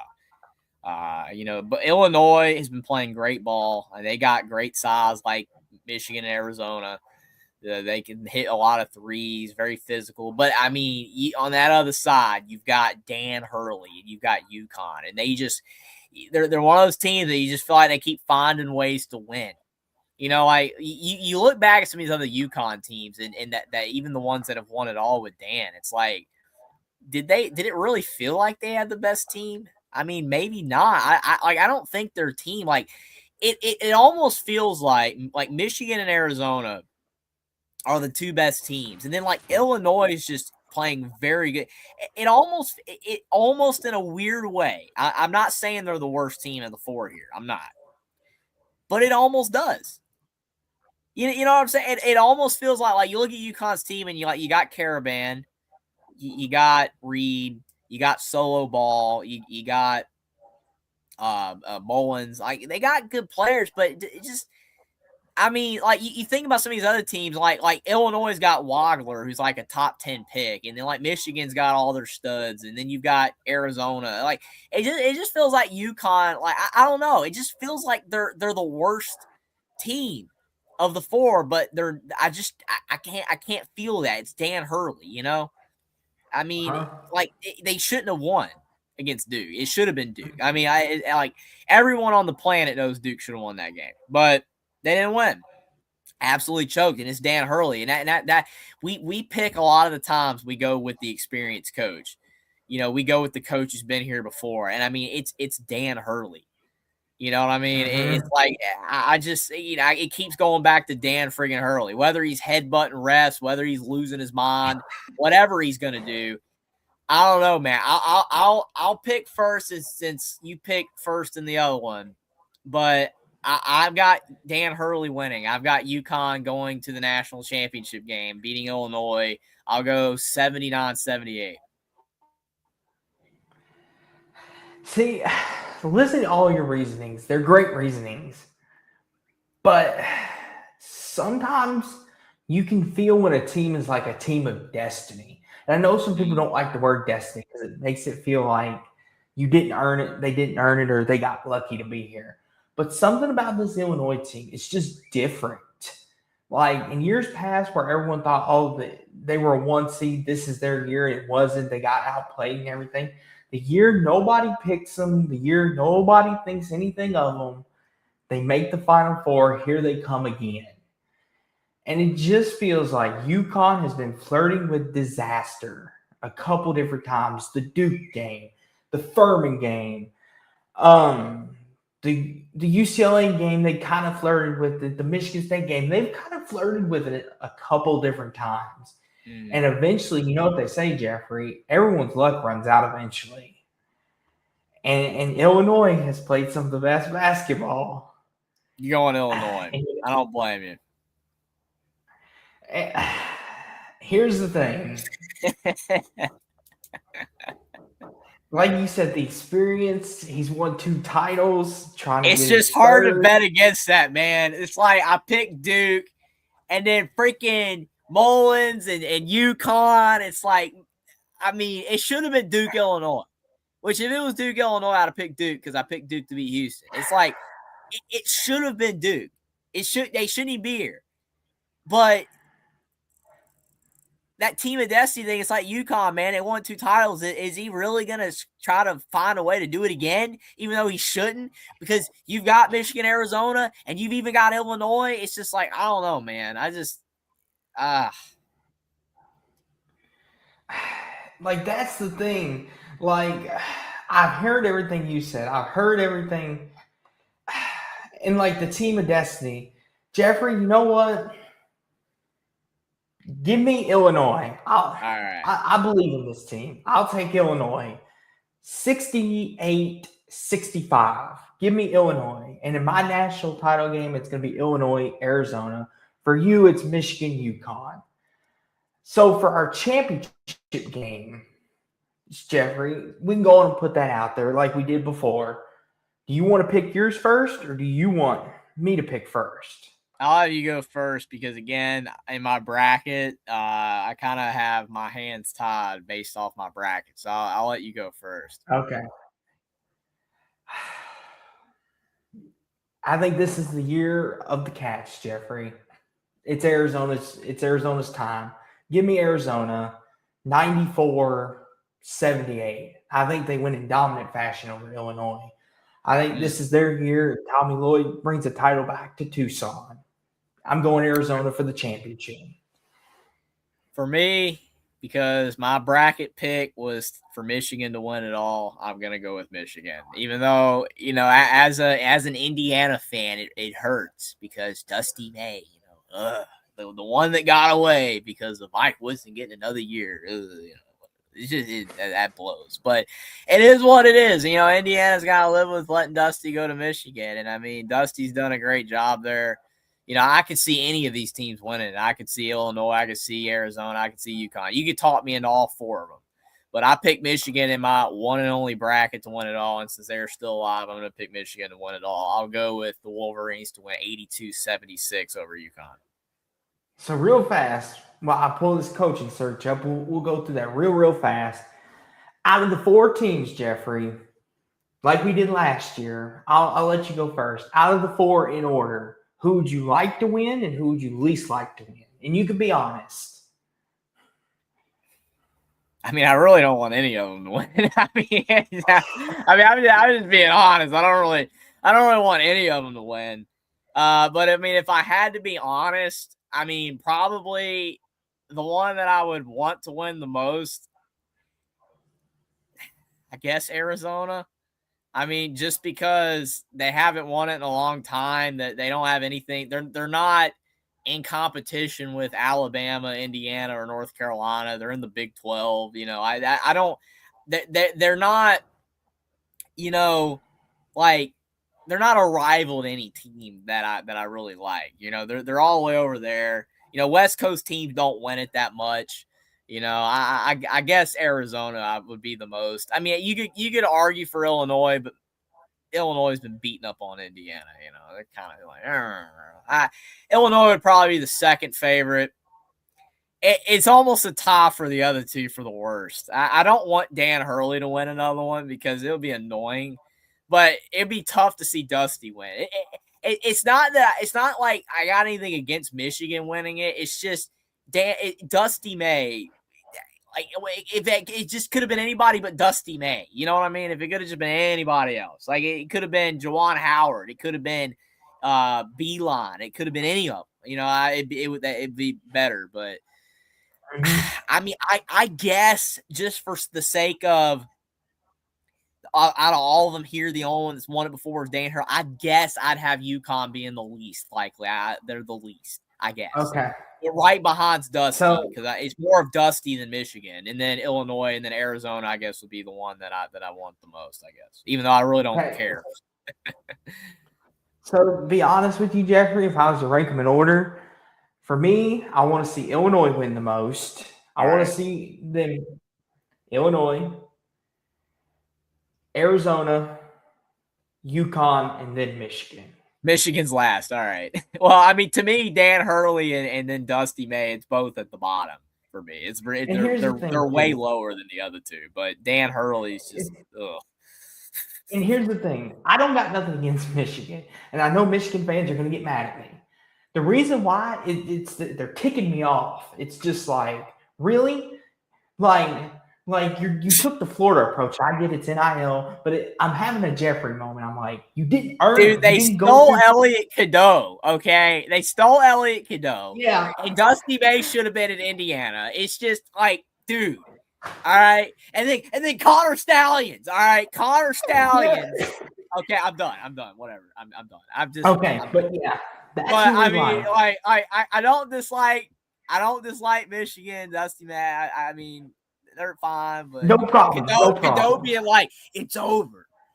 It's like, bro, like really, like you really, it's over. I'm okay. All right, Cadeau, you've changed since you were at Carolina. You're not the same guy, but here's the thing.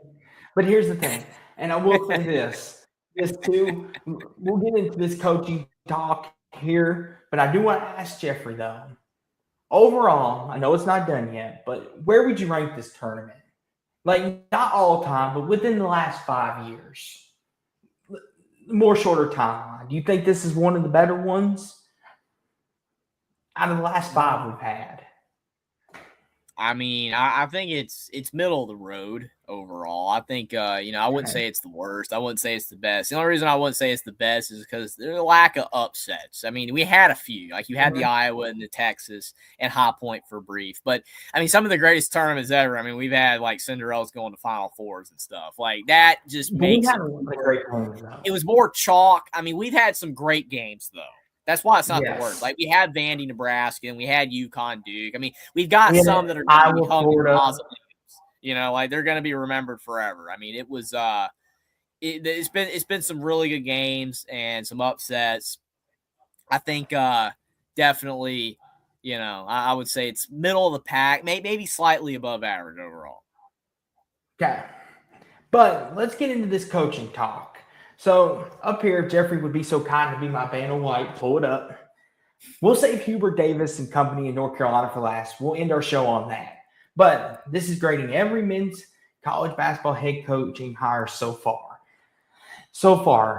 This is as of 17 hours ago. And, of course, there's Will Wade. I know Jeffrey's ready for that. And the first one up, and here's all the coaches that have been hired. The first one up, and this is a doozy, Randy Bennett to Arizona State. This, to me, caught me by surprise, Jeffrey. I was not expecting this. I was thinking, he's like Mark Few. He's a St. Mary's for life. I'm like, I was like, Arizona State? I didn't think that would be the job that would drive him away. I thought he would retire before he would leave. But, boy, am I wrong, Jeffrey.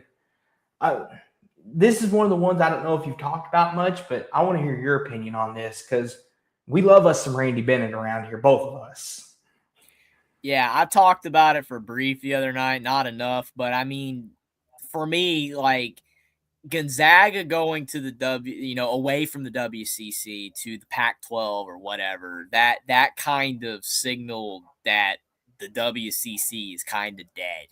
And I feel like that really pressured Randy Bennett to make the move, which I'm still shocked over because, like you said, it just kind of felt like he was that type of guy. He was kind of like a Phil Martelli type of dude, one of those guys that just stays at his school forever.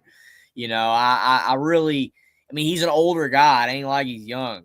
He's in his 60s, I think. It's just him and Few forever in the WCC making that conference fun. It's just, I get it. WCC getting blown up with Gonzaga leaving. He's probably getting a pretty good pay raise at Arizona State. They probably promised him, like, hey, you're going to be relevant. You're going to win games. My thing is, I just don't know how successful he's going to be at Arizona State, though. Because, it's just odd to me that you got Dan Hurley over here winning natties, having all this success at UConn, and then his brother, Bobby Hurley, the guy that had the all-time assists, leader in college basketball before Braden Smith broke it. And he's sitting over here and he can barely make the tournament, and like he had Remy Martin and Lou Dort for a bit there and they were winning games, but then Remy Martin left, for Kansas, which helped Kansas win it all that year. And let's face it, Kansas without Remy Martin, you probably don't win a natty, but whatever. The thing is that, like, just to me, like Bobby Hurley, I don't know, like, is he that inferior to his brother? Can he just not coach? To me, that makes it seem like Arizona State's a hard job. And plus, you've got Arizona State in a conference with all these teams at the top of the Big 12, like Houston and Kansas and Baylor most years, not this year, but most years. Texas Tech's really good right now. It's freaking Arizona. It's a deep, deep league. This isn't a bad hire. You can't say it's a bad hire. I just don't know how successful Randy Bennett is going to be after being in a league for his whole career where he was basically the second best team in it. And now he's not. He's like the eighth or ninth best team out of 16 or however many. It's a big step up. And I don't know if his style of play is going to work, but we'll see. See, Jeffrey, Sports Illustrated gave it an A. Would you give this an A? I would give it a B. I was thinking B plus. I'm like, Randy Bennett's a proven winner. He's going to get you to the tournament, and he wins a first-round game most of the time. But like you said, though, Arizona State most years is probably, the 6th, 7th best team in the Big 12, maybe? Is that fair to say? 8th, somewhere in that range? I would say they're not terrible. Because, you've got, like, in the Pac-12 they were around 5th or 6th, but now that they're in the Big 12, you think about the teams at the top. You've got Texas Tech, you've got Kansas, you've got Baylor most years, you've got Arizona, you've got Houston. BYU now is a problem with their NIL money and stuff. That's already 6.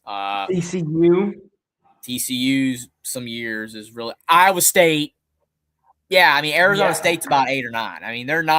They're not up there.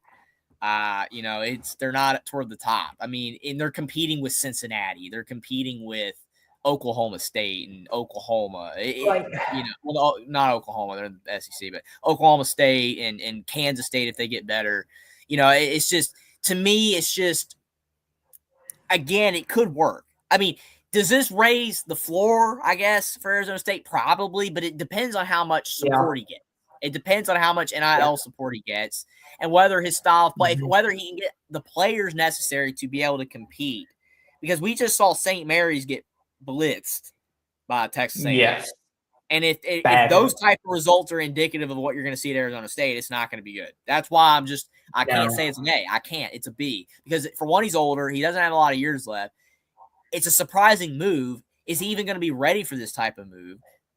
There's a lot, again, and also Arizona State. Like, we know, like, Dillingham right now, maybe is regretting staying at Arizona State because of the fact he turned down Michigan, presumably, even though they got Whittingham. I don't know how serious he actually was to that job. But, like, Arizona State football is losing everybody. They lost a lot of key players to the portal. Yeah, into the draft. Like, they weren't able to keep Levitt. They weren't able to keep some players. I don't know if the NIL situation in Tempe's that good. There's a lot of factors here.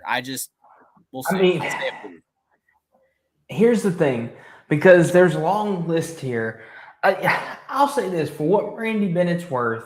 He's consistent. He wins 20, 25 games every year. And that's on his track record. But once again, it's a weaker conference. But like you said, if he gets support and gets the help he needs, it could be an A+ hire. But I think right now I stand at a B+. Like Bobby Hurley, don't get me wrong, was a great head coach. Arizona State had some really good years and some really good players, but there was a ceiling to him, and a lot of people seen that in Tempe. And like when they beat Kansas, Jeffrey, a lot of people thought that might have saved his job. And it just seemed like a lot of people said, oh, now they beat Kansas, they might keep him one more year. And then multiple reports came out and said he was going to, regardless if he beat Kansas or not, they were probably going to move on anyway. So, which that's the harsh part, Jeffrey, is no matter if you win or lose a big game, they're already moving on from you. Yeah. But overall, it's a good Randy Bennett, wishing luck. Boston College, Luke Murray, who's currently on the UConn staff. Here's the thing. Luke Murray, who's Bill Murray's son, which is kind of cool. He's been an assistant coach around the leagues. This is a good hire, I think, for Boston College, just for the fact that he's been around guys like Chris Mack, of course, a champion like Dan Hurley, and he's got this championship knowledge, and has been a part of teams that know how to win. I think for me, before even seeing the grade, I give this a B. I think this is a good hire for Boston College because they can get some good players. We've seen them do it in the past. Like, Jeffrey, you remember those years Boston College was good and made the tournament? Like, in our lifetime. I'll give this a B. I like it. What do you think, Jeffrey?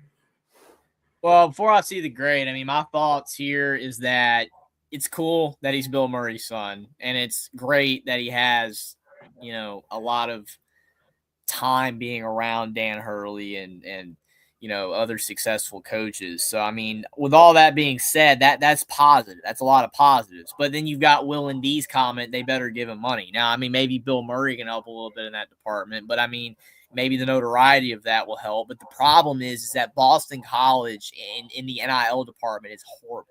I mean, they got Bill O'Brien. Yeah. They couldn't keep Castellanos.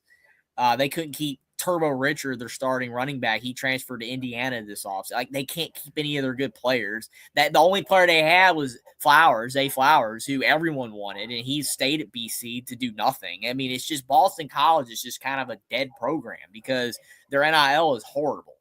And I don't think Luke Murray has a shot in the dark of winning anything successful or significant if they don't give him NIL support. So I'll give the hire a B like you, just because I don't think you could do worse. I mean, it's probably about the best they could actually do. But I mean, I think Luke Murray probably been in better shape to actually not take this job and wait for another job. I think if Boston College is going to actually give him support, then he has a chance. But if not, then he's not going to win because, I mean, people were pretty high on Earl Grant. They thought Earl Grant would do pretty good, but they don't have any support. They don't get any players. I mean, it's like you can't win if you don't have money anymore. That's kind of the name of the game. So I just, And they gave it an A, Jeffrey. So maybe they're very high on Luke Murray. I mean, I hope he does good. For his sake, I do. I like Luke Murray. I think he's a good coach. Like, he was the interim coach for Louisville for a couple of weeks when Matt got suspended, and we won. I think we went 4-2 with him. He and the players liked him, so I hope he does well. Butler Ronald. I don't know how you pronounce that last name, Jeffrey. If you can help me out, that would be great. How you say that last name? I want to make sure I pronounce this right. Ronald Moorhead, something like that. I mean, yeah, Butler's not good either. And again, this kind of comes down to NIL support. I mean, Thad Matta, I understand he was older and he was sick and stuff, but I mean, he didn't win. So, I mean, what makes you believe this guy's going to win if they don't up the NIL support? I mean, that's the problem. And I was gonna say a C. I was gonna say a C. A B-. like Jeffrey, as we go down here, going through this, they seem pretty generous. Like they're not like I don't think we're going to give anybody an F, but a B minus. That's awful high for a program that hasn't done much winning lately. But interesting. Charleston, John Gross. I'll give this one an A. This is a good Yes, hire. I mean, I'm you think surprised about it, they they got just got a him. guy from Akron that went to the tournament. I mean, Yes. like Will said, Luke Murray could have gone here. Charleston's been a pipeline like Pat Kelsey. I mean, I definitely think Luke Murray Mhm. had other options. I just don't think taking the BC job was that smart unless they're actually going to support him. I would give this one an A. This is a good hire. I would too. I give this one an A plus. I like this. I Yeah, think A this is plus, a good A, either hire. or. Yeah. But does Sports Illustrated agree with us? They give it an A minus. Okay, which the minus, I guess, if you want to nitpick, I guess, but an A minus is still really good. Cincinnati, Jared Calhoun, the I former give it an Utah A. State head coach. I give it an A as well. I think coming off a Mountain West victory, he's going to bring his style of offense. Utah State to coaches have been winning a lot, so I mean, you really, I'm Yes. not gonna say You that's can't go gonna wrong with this. They gave it an A minus. Creighton Al Huss replacing McDermott, who retired, which he's taken over a really good situation. And McDermott got to pick his replacement, which is good. I'm glad that he did. He deserved that much at least. Wish him all the best in retirement. One of the best coaches in Creighton history, top 100 all time in college basketball. I'll give it a B plus. I think for the situation Creighton's in and being around McDermott, I think it's a B plus. They gave it a B plus too, so we're thinking the same. Here we go. See, Jeffrey, me and Sports Illustrated, we think the same. No.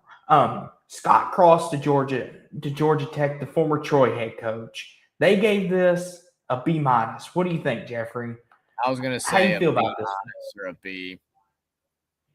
B minus. Okay. Yeah, I don't think it's terrible. I just think Georgia Tech's kind of like Boston College, and their NIL support kind of sucks. Because I mean, like Pastner was there, and he had Alvarado, and they had some success, but it's just like it wasn't sustainable because of the fact that they can't. They were one-hit They wonders. get players, they can't keep players. They're a bottom dweller program. That's the issue with the ACC. The ACC at the bottom in both basketball and football is kind of bad. It is really, really bad. The support's terrible. Yes. The NIL is terrible. It really drags the league down. These programs need to get better. The Big Tens and the SECs are getting better. Look at basketball. The SEC's doldrums have gotten better. Alabama used to suck. Auburn used to suck. They're going to Elite Eights and Final Fours, and the ACC's bottom dollar. Georgia Tech's still talking about Kenny Anderson in the 90s. They ain't done anything. They're horrible. They're a abysmal garbage program that shouldn't be. Georgia Tech's had success before, so. Casey Alexander to Kansas State. Now, Jeffrey, before we give it a grade, can I go on a little rant? I know it's late and we're all tired, but can I go on a little rant here? Do you mind? Go ahead. So, okay. So, Jerome Tang gets fired, right? Mm-hmm. And I don't like the way that they did this. All because he looked at all the way because he decided to tell his players this is pathetic and you're not going to be a part of my program if you're not going to show me some heart. And that is why you fired him? Really? Yeah. That's why you fired one of your best coaches you've had in a long time? Really? Really? And see, and Tom Izzo said this to a T. We've gone soft. We've gone soft. Look at Dan Hurley and Tom Izzo. They love their guys, right? They love them to death because they're family. But they coach them hard. And what do the players always say? We came here because we want to be coached hard. We want them we want to be coached. We want to know. We don't want to be told, oh, you're great.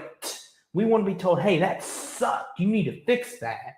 And this ticks me off, Jeffrey, that is the world we live in. Jerome Tang, in my opinion, was a very good head coach.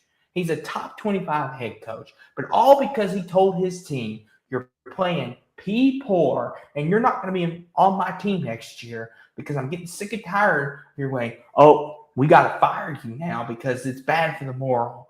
It ticks me off. Like, that's the thing that bothers me. How can a coach in this day and age if you will not let him coach? Like, not every coach is that, like that. Like, that's the problem. Back in the day, Jeffrey, that was normal. Like, that's how Coach K, Roy Williams, Rick Pitino, that's how they coach. They coach you hard, but they love you even harder. That, so to speak. If that sounded wrong, pause, but I think you get the point I'm getting at here. That to me just irritates me. But as for Casey Alexander, I don't know much about him, but I would give this a B plus because Kansas State's still a very viable program. They could get the NIL. Kansas State Twitter disagrees with you, Austin. LL. Well, I'm somewhere in the middle. I mean, for me, it's like I agree with your point that it did feel that the way they fired him and how they fired him and when they fired him and the way they went about firing him was not good. It was horrible. It could have been done a whole lot better. Even if they had waited till the end of the season, it's just like, oh, they just axed him like during the season right after he said something. It makes you feel for him. I mean, because like you said, other coaches like Izzo and Dan Hurley who have the success and even Saban used to do it, the reputation, the success. It's like, okay, well, this even Cignetti. Oh yeah, Nick Marsh. I don't like the fact Nick Marsh is wearing gold shoes. I think that's trash. I don't like it. This is unacceptable. But you know what? He just won a natty, so nobody's saying anything. That's the thing.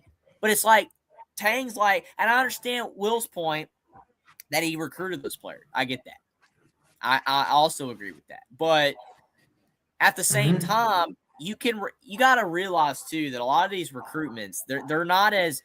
That's the thing here. That's why Dabo didn't like the portal.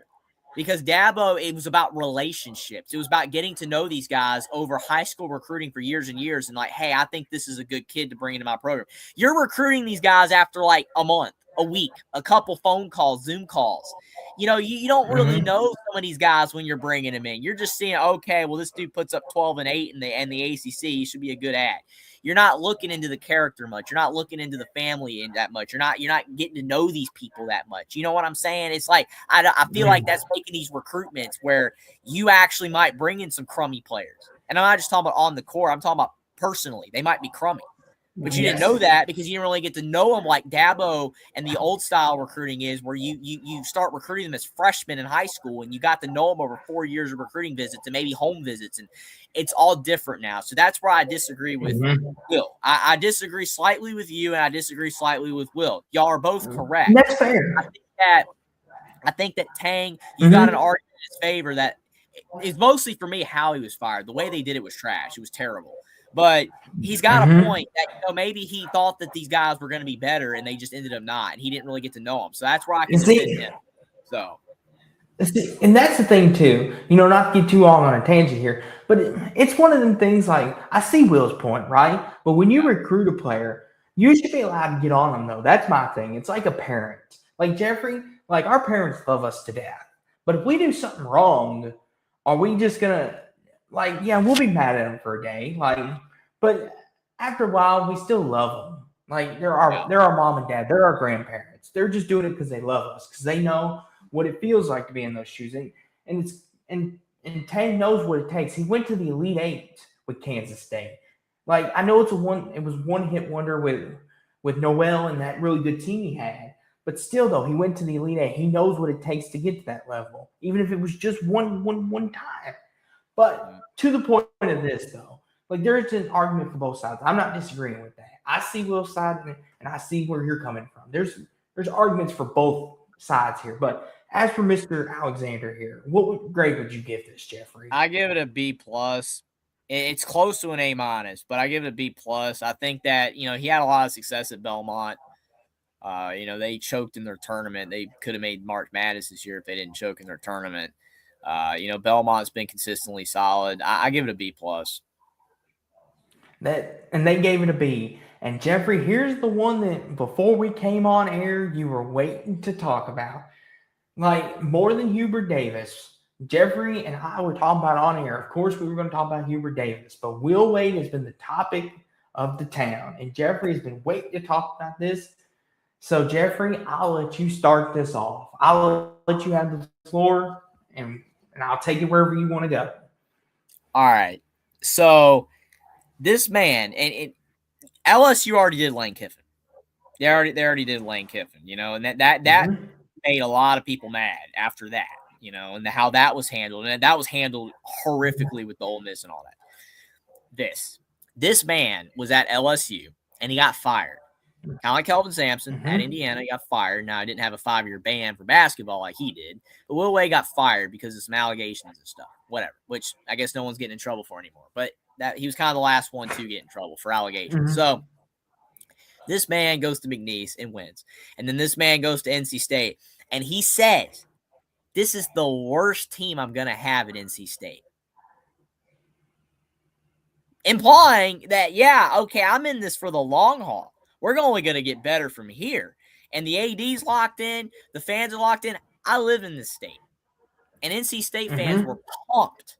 Okay, they were like, all right, we're going to compete with Duke. We're going to compete with North Carolina. And NC State was a lot better this year. Yeah, they got destroyed by Louisville. But they did beat Carolina by 24, even though Carolina didn't have, Wilson. But it's still impressive. I mean, whatever. It was a good win, right? NC State had a good year. They had some good wins.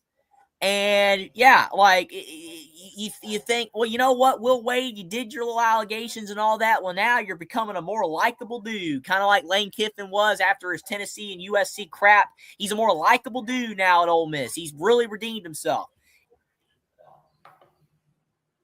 Will Wade goes back to the school that fired him, and he just completely gives NC State the cold shoulder, assumably out of the blue.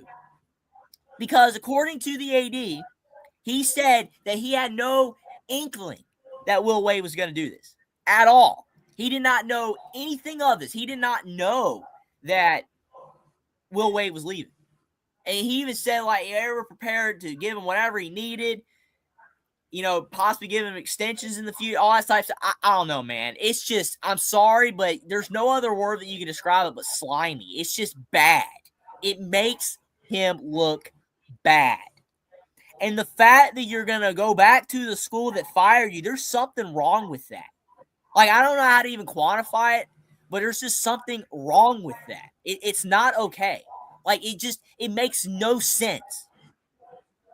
From all I know, like I said, he was going to possibly do really good things at NC State. He really hurt that fan base for no reason. And I understand that, if there were West Virginia fans here, there would be people saying, well, what about DeVries? He turned a cold shoulder to West Virginia after a year. I'm not disputing that. And I do have some qualms about that as well.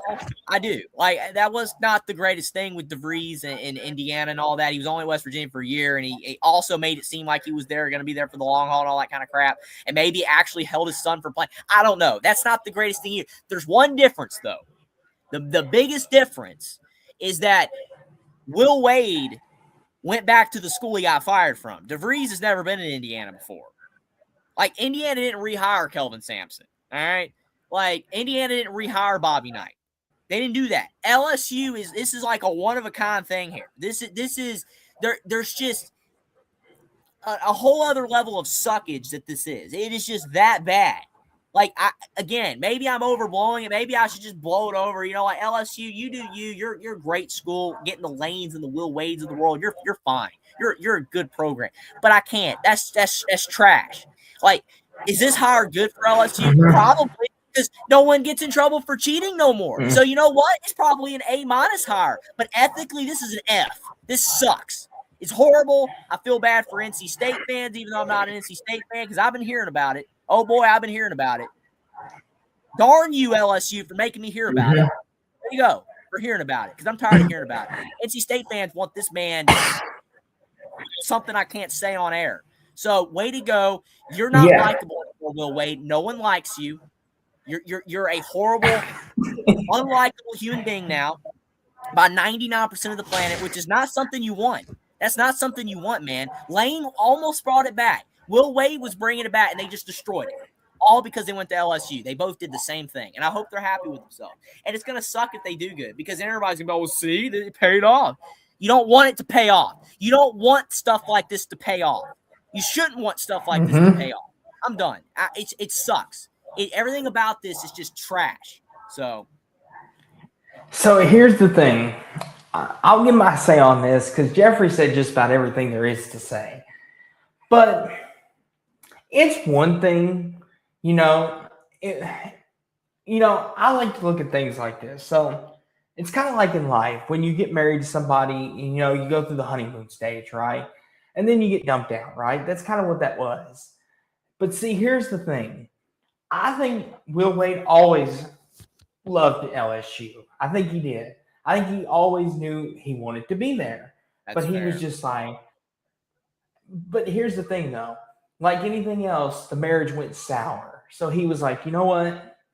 I'm going to go over here and rebuild myself, rebrand myself. Because deep down, he's like looking at LSU like that woman, like, you're mine. I want you to be mine, that kind of thing. But then he goes to NC State, and NC State fans are welcoming him with open arms like that woman that's like, I finally found my dream man. Like, and then he goes behind her back and cheats with the ex-wife kind of thing. Right? And I know that's where we are at this stage, but it's okay. That's what this is, and it's unethical and unmoral. The thing that makes overall, it so bad is that if he was at McNeese still, if he was at McNeese and then went back to LSU, I would still be like, I'd be like, this is just whatever. Whatever. But it's the fact that he went to NC State, and it really, from my vantage point, it really seemed like NC State was committing to have legitimate success with this guy. And I can guarantee you for a fact that if NC State had known this, they would have never hired him. Ever. And that's just what makes it so bad. And I agree, and I'm glad you said what you said. I am. From your perspective, you're right. He probably really did like LSU, and he probably never wanted to leave LSU when he was there. And that's fair. That's fair. And he's getting an opportunity to go back. Good for him. But you cannot do what you just did. You can't do that. Yeah. Like, I don't know, man. It's just, I don't know. Wrong. It's just not right. Everything about it is not right, man. Like, I just wish he had never gone to NC State. He shouldn't have done that, man. He should have never done that. And people ask all the time, like, why do teams have trust issues? Bingo, right here, this man. And people are like, oh, but he's just one example.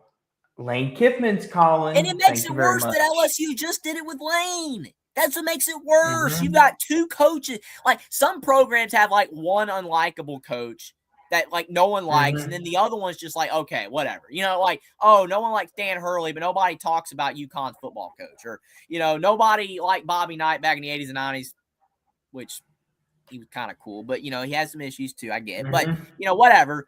But no one cares. Indiana's football coaches were fine. LSU has two. Just nobody likes these three. And it's sucks. Yeah, Mulkey's kind of, whatever. But the thing with Lane is that I really was giving Lane the benefit here. Like, I really, really, really was. That's what's so sick. Now, Will Wade, whatever. I didn't know him as much or care. But with Lane, when he was at Ole Miss, I was like, you know what? He's done great things at Ole Miss. This is cool. That he took, kind of like Cignetti, he took a bad program. He took a bad program in Ole Miss and made him relevant, and then he just did that. And again, Ole Miss was willing to give him everything he needed. They were this close to championship material. I don't know. And then the way it was handled, if he had just left gracefully, whatever, but the whole drama is like, oh, and then he was like, oh, I don't like the drama. Yes, you do. You're making it worse. You're not helping the problem. Like, I don't know, dude. LSU, Like, I don't like them right now. You know, I'm not that type of guy that I try not to hate programs. I try because for one thing, you know, I talk about all these teams all the time, and I have fans from all these teams that watch or, you know, follow my stuff, and I appreciate those people. I don't like to I don't want to be that guy that's like, oh, I don't like that team. And like, no LSU fan is going to watch my crap if I'm always going off about their team, or no Auburn fan. I try to be unbiased, but you cannot look at your program right now and be like, okay, what we did is good. Nothing about what LSU has done is good. It's not okay. They did wrong. I understand that they're like everybody else. They want the best coach. And yeah, they might have got the best coach for them with Will Wade again and Lane, but it's just bad. It leaves such a crappy taste in your mouth. It's like eating a moldy Krabby Patty. It's no good, man. You know what I'm saying? It's just no freaking good. It tastes bad. That's what they did. Both of these. Here's the thing, and I agree with Jeffrey, and like to put a bow on this because there's still some more coaches we got to talk about, and we want to talk about Hubert Davis. I know we've been saying that for a minute, and it's 1:12 in the morning over here, and I'm sure Jeffrey's too. We go on way longer, but here's the thing I will say. Hate's a strong word. Like, for me, I don't like using the word hate.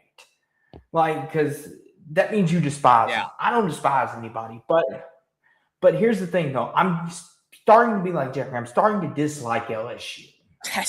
Because here's the thing. Because with Brian Kelly, I thought it was cool. I'm like, no one's backing Brian Kelly. Like, I'll be that guy. But then when they did what they did with Lane Kiffin, I was like, no, I ain't backing that. I hope you go 6-6 and lose in the bowl game. Like that kind of thing. Like, still make a bowl game, but that's what you do. And I'm like Jeffrey, I try to be unbiased, but we all have our bias. But it's just like the way Will Wade did this, it's just unethical. And it's not the way to go about things. And it shows, like, if people want to know why more ADs aren't open to coaches and why they're more guarded, this is why, people, because you got backstabbing coaches. And listen, neither me or Jeffrey are in Will Wade's shoes. But the way it was done, it's just. But I understand we're not in their shoes, like you said, and you know he's probably getting a major pay raise and all that kind of like. Lane's not even getting a major pay raise. That's what's funny about it. He's not even getting a major pay raise. He just left because, like, all right, well, LSU's a bigger program, and I'm going to get more resources, and I'm going to win, and I get all that. It's just both of these could have been handled better. And that's all. Like I said, if Will Wade was at McNeese still, it wouldn't have been as bad. If Lane hadn't have done what he did the way he did it at Ole Miss, it wouldn't have been as bad. I still wouldn't have liked either. But, yeah, it's just like I said, LSU is now like the target. It's like if you're not an LSU fan, nobody likes LSU right now. And it's just you don't want that to be your program. You just don't. And they gave it a B+, Jeffrey. I'm surprised. I was thinking they were going to give it an A. They gave it a B+. Yeah, I gave it an A-. It's an A- hire. I'm not doubting that it's a good hire. It's just ethically it's an F. It's bottom of the barrel. But I give it an A-. I'm giving it an A. On the ethical level, it's an F. But if we're looking at just some coaching, it's an A. And Jackson giving us a nice $2. Jackson.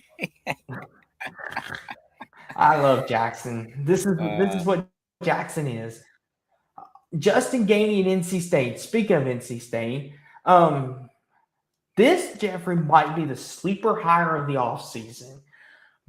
In my opinion, I've been talking about this with a lot of my friends because I have some friends that are from Tennessee and are orange all the way through, and they're college basketball fans. Like, you know, I'll ask them all the time. I'm like, are you like, because most Tennessee fans you meet are college basketball fans, right? Like, you got the college football fans, but most people that I talk to, Jeffrey, they're college basketball. That's all they watch for Tennessee. They can care less what happens in football. Like, if they make the playoffs, they're like, good for them. Like, they're the basketball people. So when we were talking and they go, like this is, they were telling me, they're like, Austin, this is a really good hire for NC State.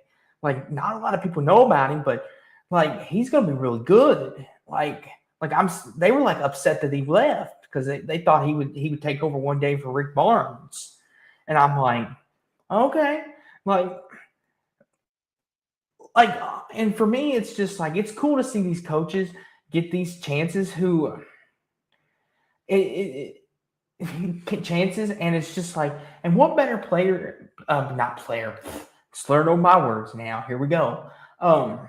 Coach learned from the Rick Barnes, right? And Jackson, I know you're listening. Rick Barnes is one of the 25 greatest coaches this sport has ever seen. And Jackson, as much as you have the Bama blinders on, you have to admit Rick Barnes is one of them, even though he's in that Tennessee orange. And I know Jeffrey, when he comes back or if he's there, I don't think he would disagree with me on that statement. So I hope for Gainey this goes well for him. I think he's a really good head coach from what I've seen and heard about him from my Tennessee people. Jeffrey, what do you think? Yeah, I mean, again, obviously I'm a Carolina fan, so I don't want to see NC State become a juggernaut or anything, because then you got both NC State and Duke, that would be a problem. But I do hope for NC State fans, just like as Jackson would say, good karma coming from NC State. I hope that it works. I hope they have success because that sucks to get screwed like that. It does. And I would say the higher, I'll give it a B just because I can't give it an A because he hasn't coached, I don't believe, as a head coach. So he's a little question marks of that, but kind of like with Luke Murray, he's been around great coaches, so he's got that going for him. And it does seem like NC State is trying to commit to NIL. They're trying, so I'll give it a B. I think it has a shot to work. They gave it a C+. That's the lowest grade they've given all. It's illustrated. First time I've been higher. Like, that's the thing, Jeffrey. That's the lowest grade they've given. Everyone they've given like A, B. They're not very high on this. I'll give this a B+. I think this is a good hire. Me and you, Sports Illustrated, not very high. Providence, Brian Hodgson. Here's the thing. He wanted South Florida. He won the American this past year. Providence is in a situation where they're good, but they're not good. Meaning they're kind of in mediocrity. They're not bad, but they're not good either. They're just mediocrity. They're mediocre. Like, if Providence wins 18 games, it's like, okay, that's good. And they're like mediocrity. Like, they're not like with Marquette like that. So Hodgson's coming over. I've been kind of juggling with this one, Jeffrey. Do you think this is a lateral move? Because he was winning at South Florida and he was getting recruits to South Florida. And that's a hard place to recruit, especially with Miami right next door to you. Do you think this was a lateral move? Do you think he should have stayed, or do you think this was a good move? It's interesting because, I know a lot of Providence fans, they wanted shirts. He stayed at St. Louis. I think that it kind of feels like a lateral move. I mean, it is an upgrade. I mean, the Big East is better than the American, but Providence is not. I mean, that's why I didn't rate Hust as high at Creighton. I just feel like the teams at the bottom of the Big East, like with NIL, it just doesn't seem like they're doing that good. It kind of seems like the Big East right now is St. John's and UConn, and then Villanova, Tron, but like these other teams in the Big East are just kind of like whatever, they're not doing all that good. So I give it a B-, mostly for him. I don't think it was the greatest move for him because, I mean, Cooley did good there, but it's like, I don't know how much Providence's NIL is that good. I don't know. So plus, like they said that Bruce Downs is higher, is that he might jump to a bigger program the moment he feels he's ready. So, I mean, I don't know. I just maybe it's better than a B- for Providence in the short term, but in the long term, I don't think it's great for the whole situation. Jeffrey, they gave it an A-, and I guess you look what he did at South Florida, right? Went from 13-19 to 25-9 and won the American, right? That's pretty good at South Florida. So I understand where they're coming from. I'll give it a B+. I do. I got to see what he does because it is hard to recruit, and like you said, in the Big East. So I hope for his sake he does well. I'll give it a B Speaking of for South, Providence and a B- for Hodgson. okay, my old good buddy Chris Mack going to South Florida, and B-. listen, I'll give it a B minus as well. And listen, I still have a lot of love for Chris Mack. I think he's a great head coach.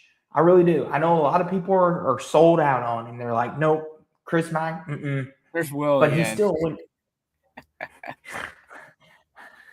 Oh boy, listen here, Will. You have to understand, Will, my perspective. I owe Chris Mack a lot of gratitude for what he did for Louisville. After those years of those NCAA sanctions and the fact that he brought us back and was able to keep us up just a little bit the first time around, I owe that man a lot of gratitude for what he did for our program. And I know a lot of Louisville fans, they feel the same way. It's kind of like with Indiana. A lot of Indiana fans that I've talked to, they still have love for Mike Woodson. They were just like, I don't know, like obviously one of them, Jeffrey, like up here, but the ones that I've talked to, they're like, Woodson, we still love him. He brought us back. He got us on the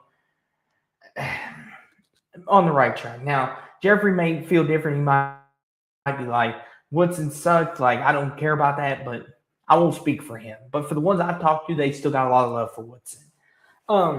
So for me, I have a soft spot for Chris Mack. And I understand where you're coming from, Will. So I give this a B minus, like Jeffrey. Like Jeffrey, let me ask you, since you're an Indiana fan and you're in North Carolina, I'm sure there's Indiana fans. How do you all feel about Woodson? Are you like me, still hold a soft spot for Woodson, or you, even though his latter years turned out not so good? I think more Indiana fans like Woodson. As the player. Then the media's they more Indiana fans like Woodson the player still. I mean, they love him as the player. I mean, he did great things in the 70s, but as the coach, I mean, I think more Indiana fans like him than Archie Miller, but Indiana fans just want to win again. They just want to win. They don't care who it is. They gave it a B plus. This is interesting, Jeffrey. Gary McNamara, who used to play at Syracuse, as the picture shows there.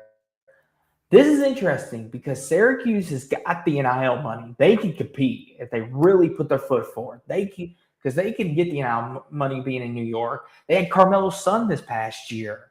Kai Anthony, I think it is. That's his name, right? Kai? Mm. Is he coming back next year? That I ain't sure. I think he is. But anywho, yeah. What do you think of this hire, Jeffrey? I give it an A. I'll give it an A minus. I hope it works for Syracuse, but we'll see. They gave it a B minus, of course. Here we go. Utah State, Ben Jacobson, who is at Northern Iowa. I'll give it a B plus. Shocking. He's made the tournament. Another one like Randy Bennett. Jacobson been in Northern Iowa for a long time. I'll give it an A minus. A minus, okay. They gave it a B plus, and that was all the coaches that they've graded. Now, for our last topic and very, very last topic, Jeffrey, give your quick thoughts on this. Let me pull it up. Let's talk about Mr. Hubert Davis. North Carolina fired Hubert Davis, and I know we're late, but here we go. If you would be so kind, Jeffrey, ban on like me, please.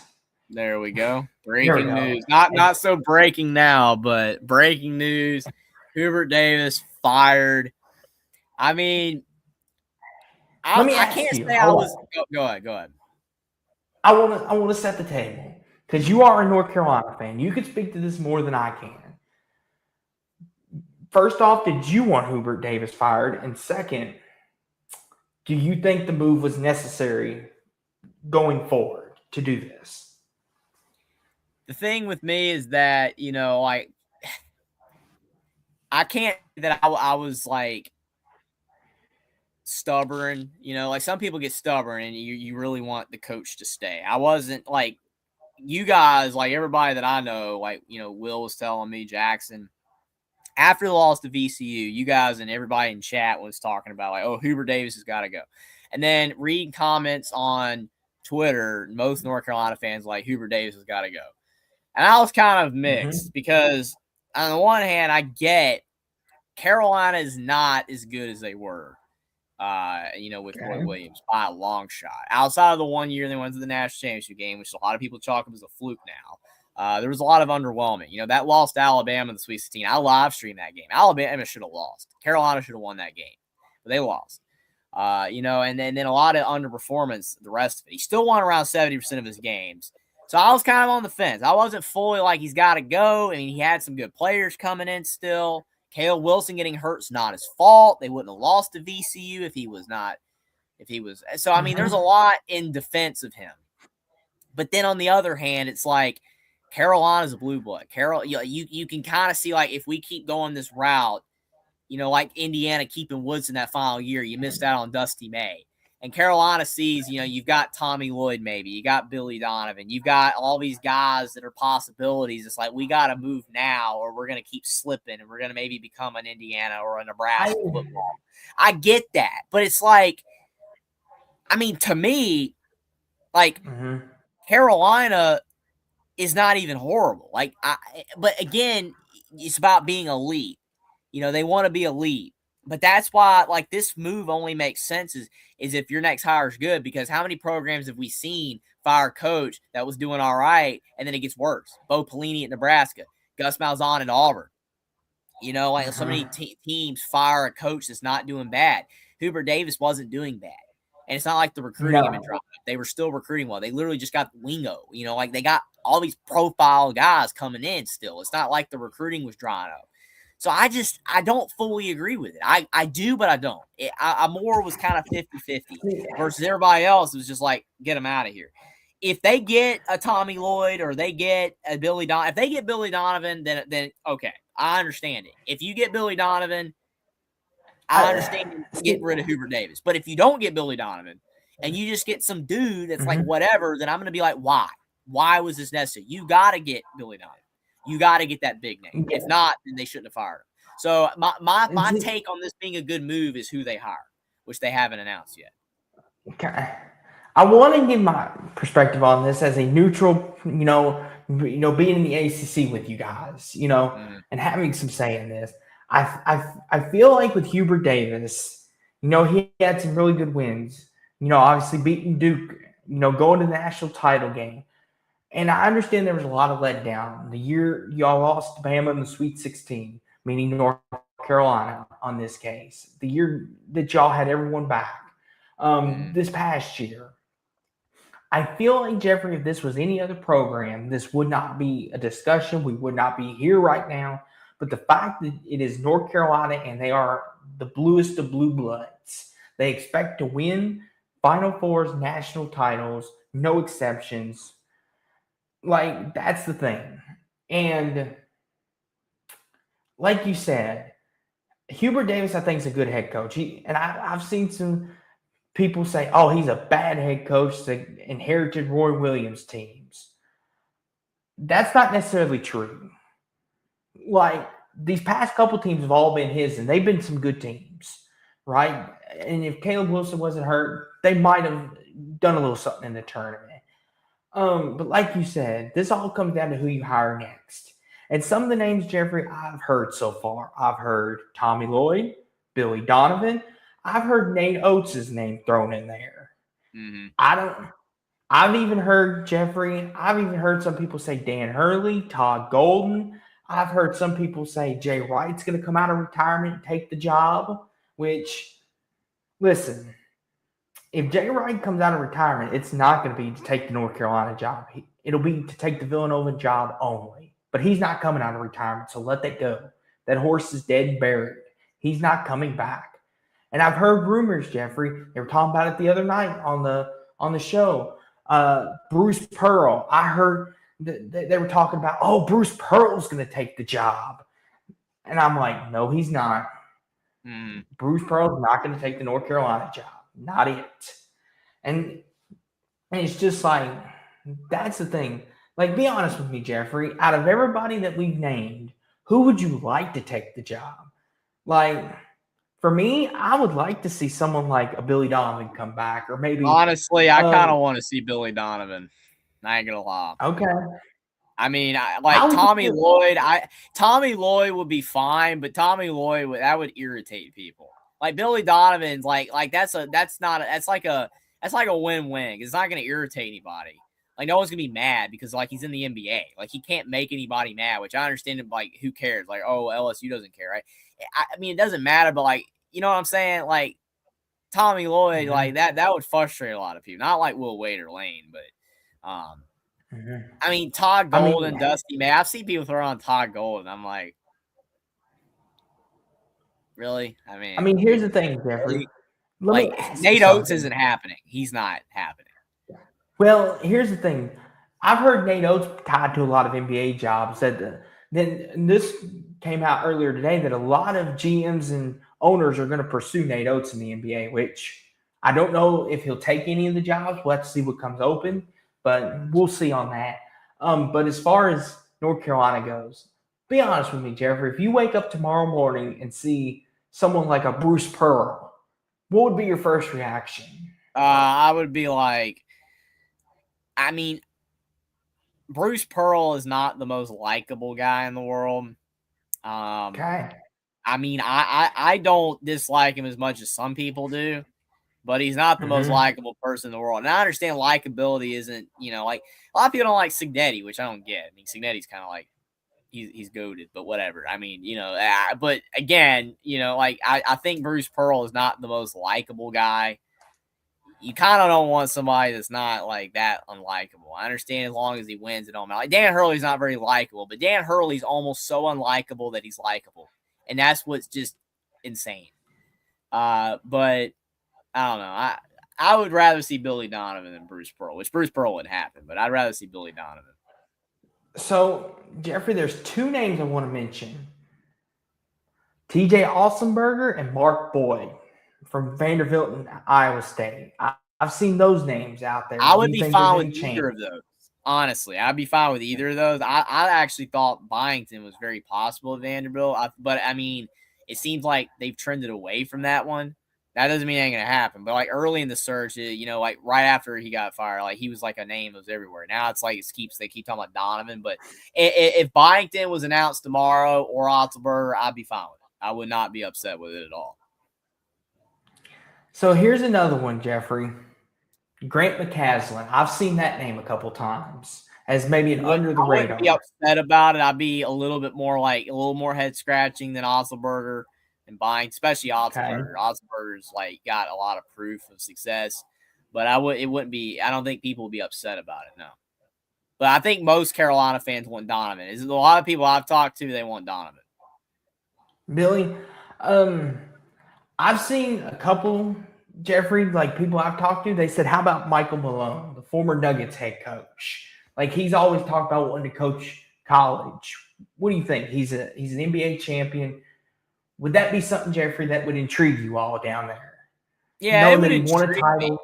I think that's more of a stretch because I mean, like Donovan had, the experience in the college game. Only thing I'm hearing from people is that has Donovan been removed from college too long? I think the only thing that helps Donovan, though, is the fact that college has become more like the NBA. As time has gone on, college has become more like the NBA. The style of play, the way it's managed with NIL, and even though the portal's whack, it's kind of like trades. I mean, it's a lot more like the NBA. So I don't think it would shell shock Donovan that much. I don't think, but like Malone not coaching at all, I think that would be a little harder. And he's never coached college. I think that makes Donovan more viable. And I'll say this. I just thought of this. Scott Drew from Baylor.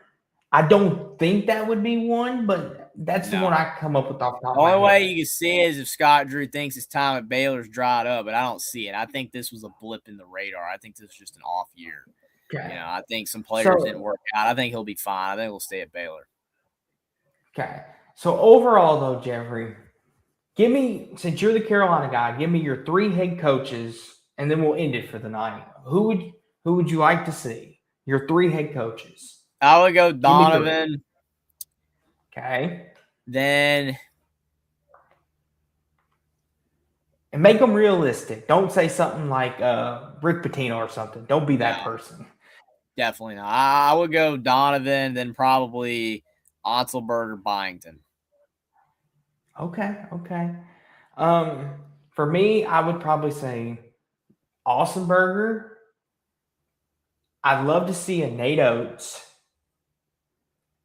And I'd like to see, it'd be kind of funny, but I'd like to see a Bruce Pearl just for giggles. No, but in all seriousness, though, Byington, Ausenberger, and McCaslin. Those are the three for me. All right. Fair. But Bruce Pearl would be funny. It'd be funny, but it would be like, oh no, like Jeffrey wake up tomorrow, he'll be like, oh, I know we went off late, but please tell me I'm seeing things. Bruce Pearl. No, all seriousness though. Yes, Godfather, we're about ready to wrap it up right this minute. Me and Jeffrey pulled a late nighter. We didn't intend to, but we did. How about this, Jeffrey? If we can't, me, you, and Jackson will take over the Carolina job. You could be the head coach since it's your hometown. We'll get it at a discount. I'll be the defensive strategist. Jackson can be the offensive, and Godfather can be the special teams coordinator for college basketball. He can draw it up for us. He sounds good. But no, in all seriousness though, guys, we've been live almost 3.5 hours, almost 4 hours, and we can't do it without you all. That's the thing. Like, as crazy as me and Jeffrey are, we're tired, we're sleepy, but we're here and we love you all for it. Without y'all, we do not have a show. Godfather, we do not have a show without you either. And thank you to all the super chats that go towards Jeffrey, Jackson, and even Caden, even as crazy as he is. Yeah. Sometimes we welcome everybody here. You know, we welcome everybody here, no matter how crazy they are. You know, well, too crazy. Yes. But Caden kind of gets close. But you know, we appreciate everybody though. It was a fun show. I mean, hopefully, either your or my predictions, at least one of ours is right. We literally picked the opposite. I mean, like you went Arizona, Illinois, I went Michigan, UConn. So hopefully one of ours is right. You know, or maybe like someone's going to be right. I get one of them right, you get one of them right, then we'll see what happens. So and hopefully the coaching search for Carolina will go well because I mean Carolina needs a coach. I don't want to fall into mediocrity. It was fun going over all the coaches. It was fun. Yes, it was fun doing all that as well. And like Jeffrey said, you know, this is fun stuff. Like this is the most fun time of year. Like Jeffrey said, we're getting ready for a big reset in sports where it's a dead period. But so enjoy it while we can. But with all that being said, though, we still got things going on in our lives as far as our channels and Jeffrey and Jackson Thursday nights and Mondays and sometimes Tuesdays, depending on what it is. But Jeffrey, let you start it out. Tell the people what you got going on. Definitely got more content coming. I'll try to post, try to post more if I can. It's lack of time. Sometimes I'm not able to, but try to maybe go live. I can't say for another basketball game or not. I'd love to, but I did do a few. I said I would. I did a few streams this year, but I don't know. We'll see if I'll be able to do another one or not, but definitely not a given. But I'm sure I'll be going live again in the future, talking about maybe other stuff, we gotta get back to making videos. I haven't done videos in a while, but definitely want to get back to that. But do appreciate all the support. Definitely, if you haven't already, like the stream down below, subscribe to either Sports Talk with Austin or my channel, Only Talk Sports. Definitely appreciate it. And you guys have been amazing. And definitely check out Alabama, the voice of college football. Definitely got the mug and the tumbler. Appreciate that, Austin. Yeah, I mean, we got a lot of stuff for you guys, and we couldn't do it without you guys like Austin. So we appreciate it. And I do want to say, I know I've had some people ask me if I'm going to do the NBA playoffs. I plan on doing it. Now, with who, that's up in the air. I know a lot of you have asked, are me and Jeffrey going to do that again? We'll see. If Jeffrey has time and I have time, we'll do it again. So I know a couple of you guys in chat have asked. You do enjoy us talking about the pros, which I love pro basketball. I know Jeffrey said he kind of gets into it around the playoffs, which a lot of people do. Now, Jeffrey, your Hornets are doing good, so maybe it'll get you a little more excited. But but that's what I've got coming up when the playoffs come around. I plan on doing that. And if Jeffrey has time, me and Jeffrey will be back for that possibly. If not, I'll do it myself. But to answer your all's questions, because I've been getting that quite a bit, I was like, you going to do that with Jeffrey this year? I was like, we'll see. But I got that and, get back to making videos and shorts. So stick around, tune in for that. And, of course, like Jeffrey said, tune in for his play-by-plays. Maybe he'll go live for National Championship Monday. Maybe he'll do that for you all. You never know. Or maybe he'll go live for a UFL game. You just never know about that crazy kid. But like Jeffrey said, make sure you hit the notification bells on both of our channels, so you never miss another video. Either way, thank you all for being here and enjoy the Final Four. We got 3 games left and we got 1 champion to crown. So enjoy it, and happy Thursday morning for all of our East Coasters, and happy late night Wednesday for our West Coasters and our Central Time Coasters, I think.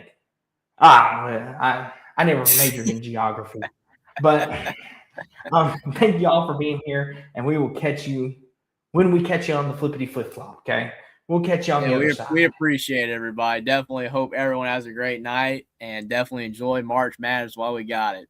Definitely appreciate it, everybody.